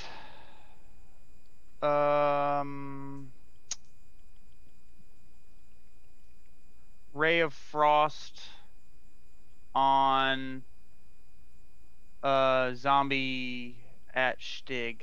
That's basically at him. Okay. Yeah, I'm close enough to him to where he'll be fine for that one. So One of the ones that are injured, I assume. yeah. Okay. All right. Ugh. 17 to hit. Oh yes. Their All right. AC is 8. Oh, okay. Well, that makes it easy, right? So pathetic. They take 9 cold damage, and his speed is halved, I'm pretty sure. Awesome. So now it has a speed of 10. Yeah, it's reduced by 10 feet, so if it was only 20, so Totally yeah, 10. it's 10. Oh my gosh, they're so funny. They have a really cool ability. Just it hasn't been triggered yet. We'll get Just stay in one spot, you'll figure it out, right? All right. So,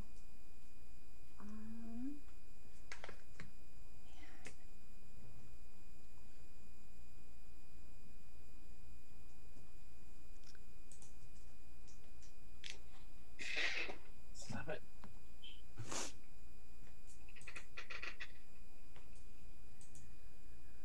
let's see.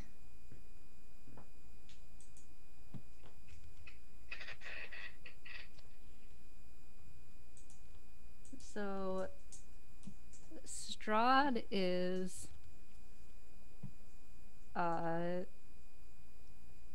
gonna stop smirking down at Irina for a second and turn. Yeah, I heard his little horsey.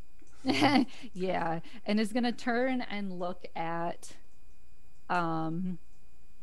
Sid and Gnaw and narrow his eyes a little, and yeah, Bucephalus is like stomping and looking very agitated, and Strahd raises a hand and presses 2 of his fingers together, and then just sort of points down toward you, and the ground explodes in fire. That sounds fun. Yeah. Everything's So- fine. Just going without me, guys. So I was born into hell. So you and Gnaw go ahead and make dexterity saving throws. I'm in danger. Is You're new? is that spell of 3rd level? It is a 3rd level spell. Okie dokie. Then I'm going to cast Counterspell as a reaction. Excellent. Awesome, because I totally would have felt that one. Even with the help of the aura. So it fizzles. Sid just holds up his middle finger and says, "And it's got my back. Fuck you and your horse." And then so you'll see Anna slowly look at Sid and maybe antagonizing the man on the horse is not such a wise decision. I can't do that too many more times. Sid will keep that in mind as he did just now see his life flash before his eyes. Shtigg, what would you like to do about these zombies surrounding you?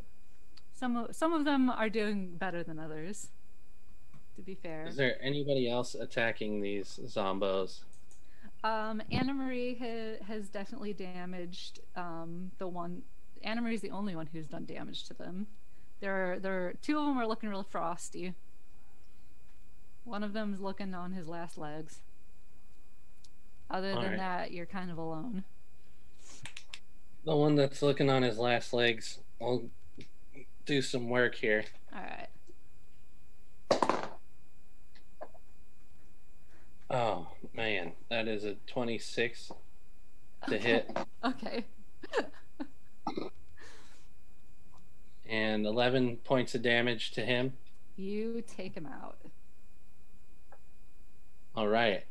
I just cut his head right off. All right. And the one standing next to him that looks the most frosty and sad. Yep. For 23 to hit. And 12 points of damage to him. All right. What kind of damage is that? That is magical slashing. All right. Okay. So you slash at him, and one of his arms flies off of his body. Yeah. And starts crawling along the ground just by itself as the body continues to stand there. And it's still up. All right. Well, I dash out of there. Okay.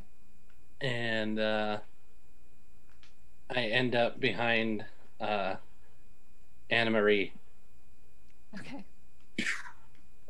I'm like kind of like half hiding in her skirt, half like looking around her leg. Awesome. Roderigo, it is you. I mean, I know you're wearing pants, but you know, I imagine they're fluffy. So like you say hiding by my skirt, and like my clothes kind of like instantly change, and you see kind of like almost like a formal gown kind of like come over me for a second. It's like you know, like dark and light greens, and I just kind of like look down and look at Shtigg, and I really wish you didn't say that. And then I'll snap my fingers again, and it's back to the leather doublet and pants. You look so good in a dress, Anna.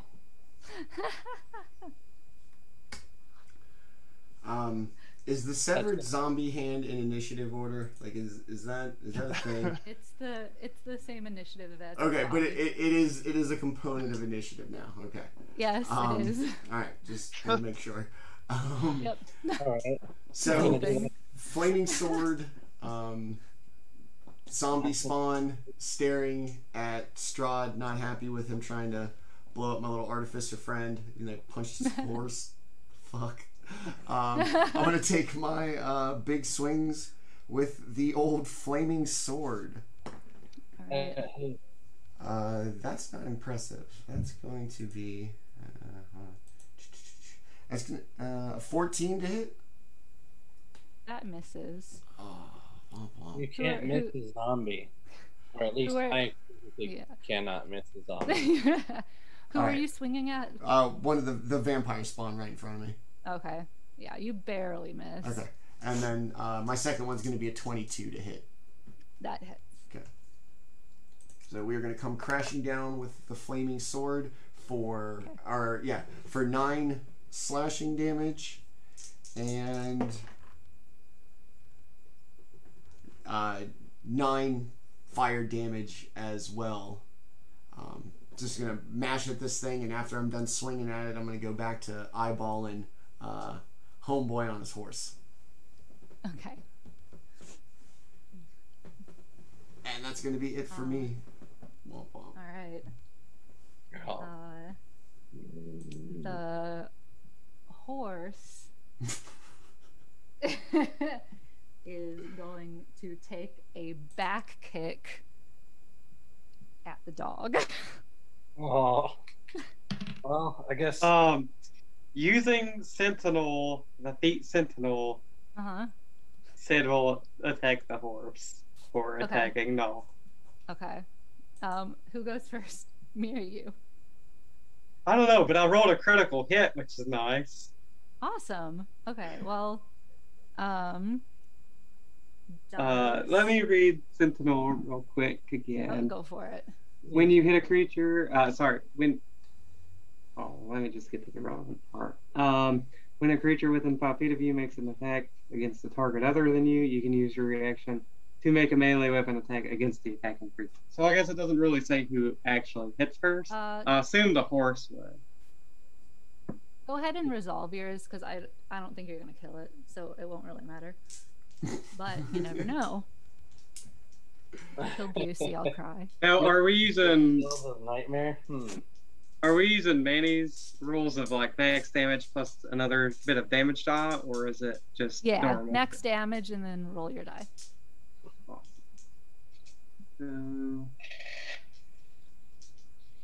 That's what I did, so it's only fair. 28. Magical bludgeoning damage. Okay, as long as it's not fire. Which is why Strahd used a fire spell, because he didn't want to hurt his horse. Haha. Awesome. Sad flaming sword noises. I mean, you'd still hurt it with the slashing part. Alright, so he's gonna kick out, even though you just... So this is sort of happening simultaneously, that he's kicking at the dog and you're trying to stop it. Ish. Don't hurt my dog. 15 to hit. Oh, AC of 15. Just enough. Just barely. Alright. Yeah. So he's gonna hit the dog. I wonder what your next dog's gonna look like. A beagle? Maybe. I'm not a fan of beagles. Well, maybe a bulldog. Hound. Word. You Southerners love hounds. It's 12 bludgeoning damage and 10 fire damage. Wow. Yeah.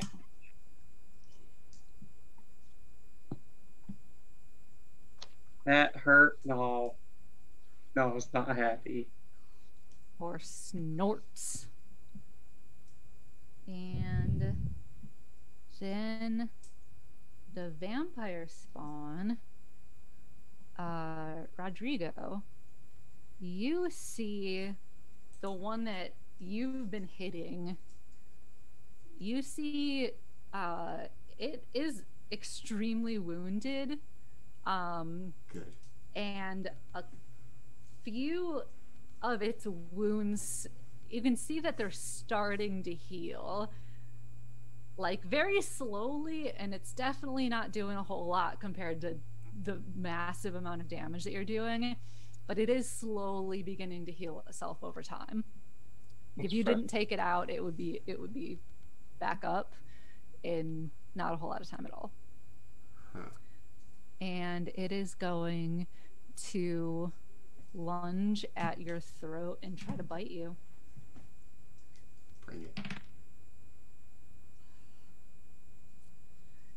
Not with 13 to hit. It will not. What about a 15 to hit? Also not enough. The other one is going to shove at it and be like, no, like this. How about a 25 to hit? Yeah, that'll get it done. Like you Okay. over there. Thank you. All right. So, I think it is going to grapple you. Good luck with that. And then it is going to roll to try to bite you. Does it get advantage if you're grappled or only if you're restrained? What is it? It's only restrained. If you're grappled, it doesn't have advantage against you. Dang it. But it Okay, can't Has move. unless it has the grappler. Yeah. Yeah. Yeah. That's a 9 to hit. No. So it grabs onto you and then it goes to bite you and you manage to twist and its fangs just bite down on your armor and it goes, ah! Can I twist and snap the teeth off? Yeah. Almost. Not Okay. quite, but almost. It definitely hurt. All right. Big time. Alright. So these two ding-dongs are not doing well against you at all. I mean, in their defense, I'm not doing so well myself, so.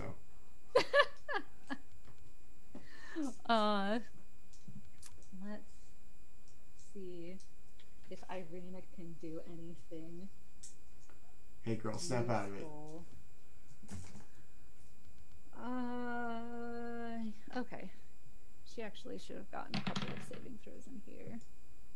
Oh my gosh. Give her one more. What's that?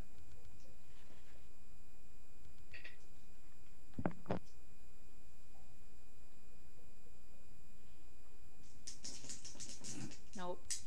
She's still just standing there, doing nothing. Thanks, girl. Yeah, no problem. Frickin' Strahd! What a dick. So, the zombies, of which there are 2 left, 3 if you count the hand separately, one of them is going to... Well, let's see. Who's closest? Probably no one. They're gonna shamble toward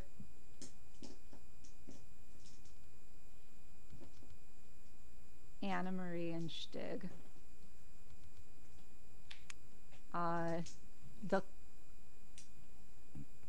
The 2 bodies are going 20 feet. The arm has a speed of 5 feet. So, it's being left behind, even at a dash. So these dumbasses are just stumbling around at this point. And then it is Sid's turn. What would you like to do? All right. Sid is Anna Marie going. saved your ass from Fireball. Yeah. Sid is now going to attack Strahd instead of the horse. Okay, that's better. Yeah. Focus the attacks. Be a little bit more serious here. Okay. Um, I'm sure that's what you so- meant. 16 to hit on the first one. That will just hit. Awesome. And the next one is 20. Awesome. So both hit. Okay. So that'll be 14 magical bludgeoning for the first hit, Okay. 12 magical bludgeoning for the second hit, and then Null is going to take his action to use repair to heal 2d8 plus. Let me make sure this is correct, because the it's different in the book versus what they show on D&D Beyond.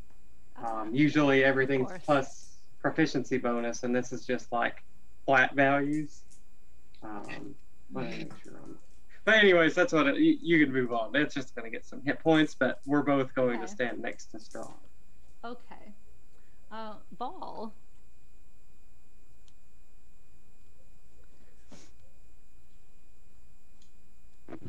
My turn again? No. Baul. As soon as Baul goes, it will be. Okay, sorry. No, you're cool. Is okay. Is what's his name? Strahd and the horse, like, are they there? Oh yeah. Yeah, they're just like seducing or manipulating. Yeah, Irina has been pulled toward the horse, and then as soon as the horse got attacked, Strahd was momentarily distracted, tried to cast a fireball, and it was dispelled. Yeah, I saw that. I remember that. Yeah, and then Sid attacked Strahd, and that's basically all that's happened with Strahd. Otherwise, it's been like the vampires and the zombie spawns, and like the little minion fights. And Strahd's, you'd probably notice that he seems mostly to be like the king on his horse, just sort of like observing. He seems very like arrogant, very like completely unafraid of anything that's happening. Alrighty then. Did my vampire target die? No. Still up and kicking. Okay. I will shoot it with an arrow. All right. Where is action? Hit. 22 to hit. All right. Yes. Ta-da. Shebang. Roll dice. 18 points of damage. All right. It is still up.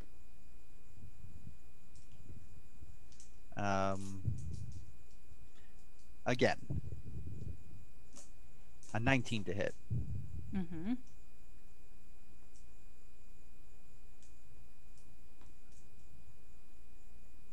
$16 points of damage. You knock it off its feet and it goes down. Good. Bonus action. Mm-hmm. I put Hunter's Mark on Strahd. All right.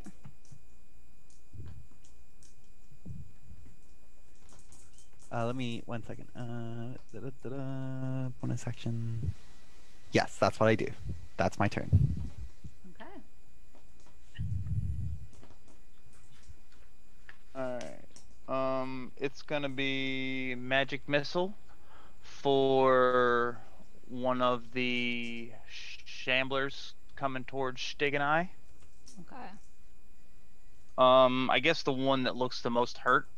Okay. I don't know if there's a discernible difference between the two, but there's very much a discernible difference. Yes. All right. Well then, yeah.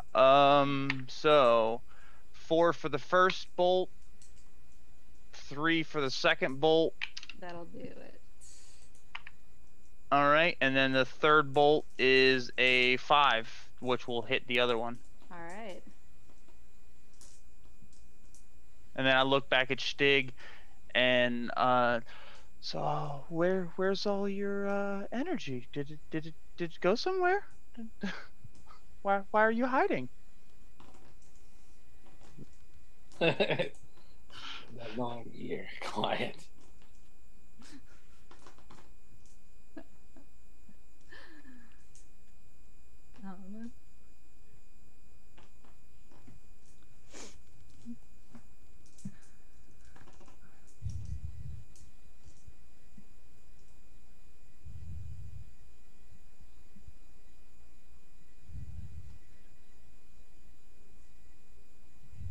Strahd will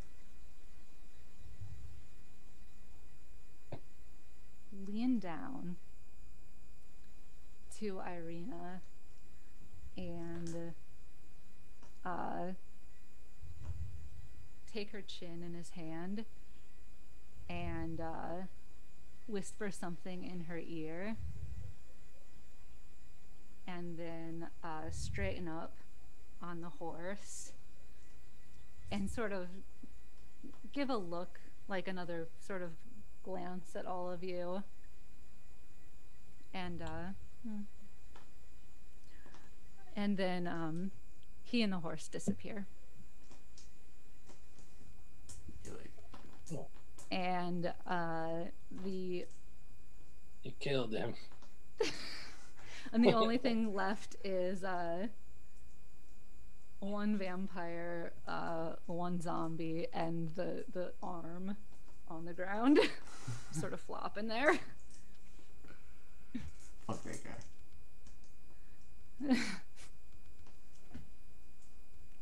Way to go, Sid. Yeah. And that is where we can end the session. Awesome. Yay, vampire asshole.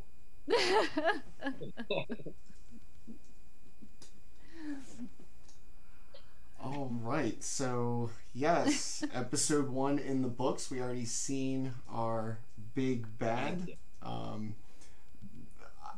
We played together every week and half for 6 months, so getting to do this and seeing you guys with different characters is actually really kind of interesting and fun. It's not what I'm used to, Landon, not you.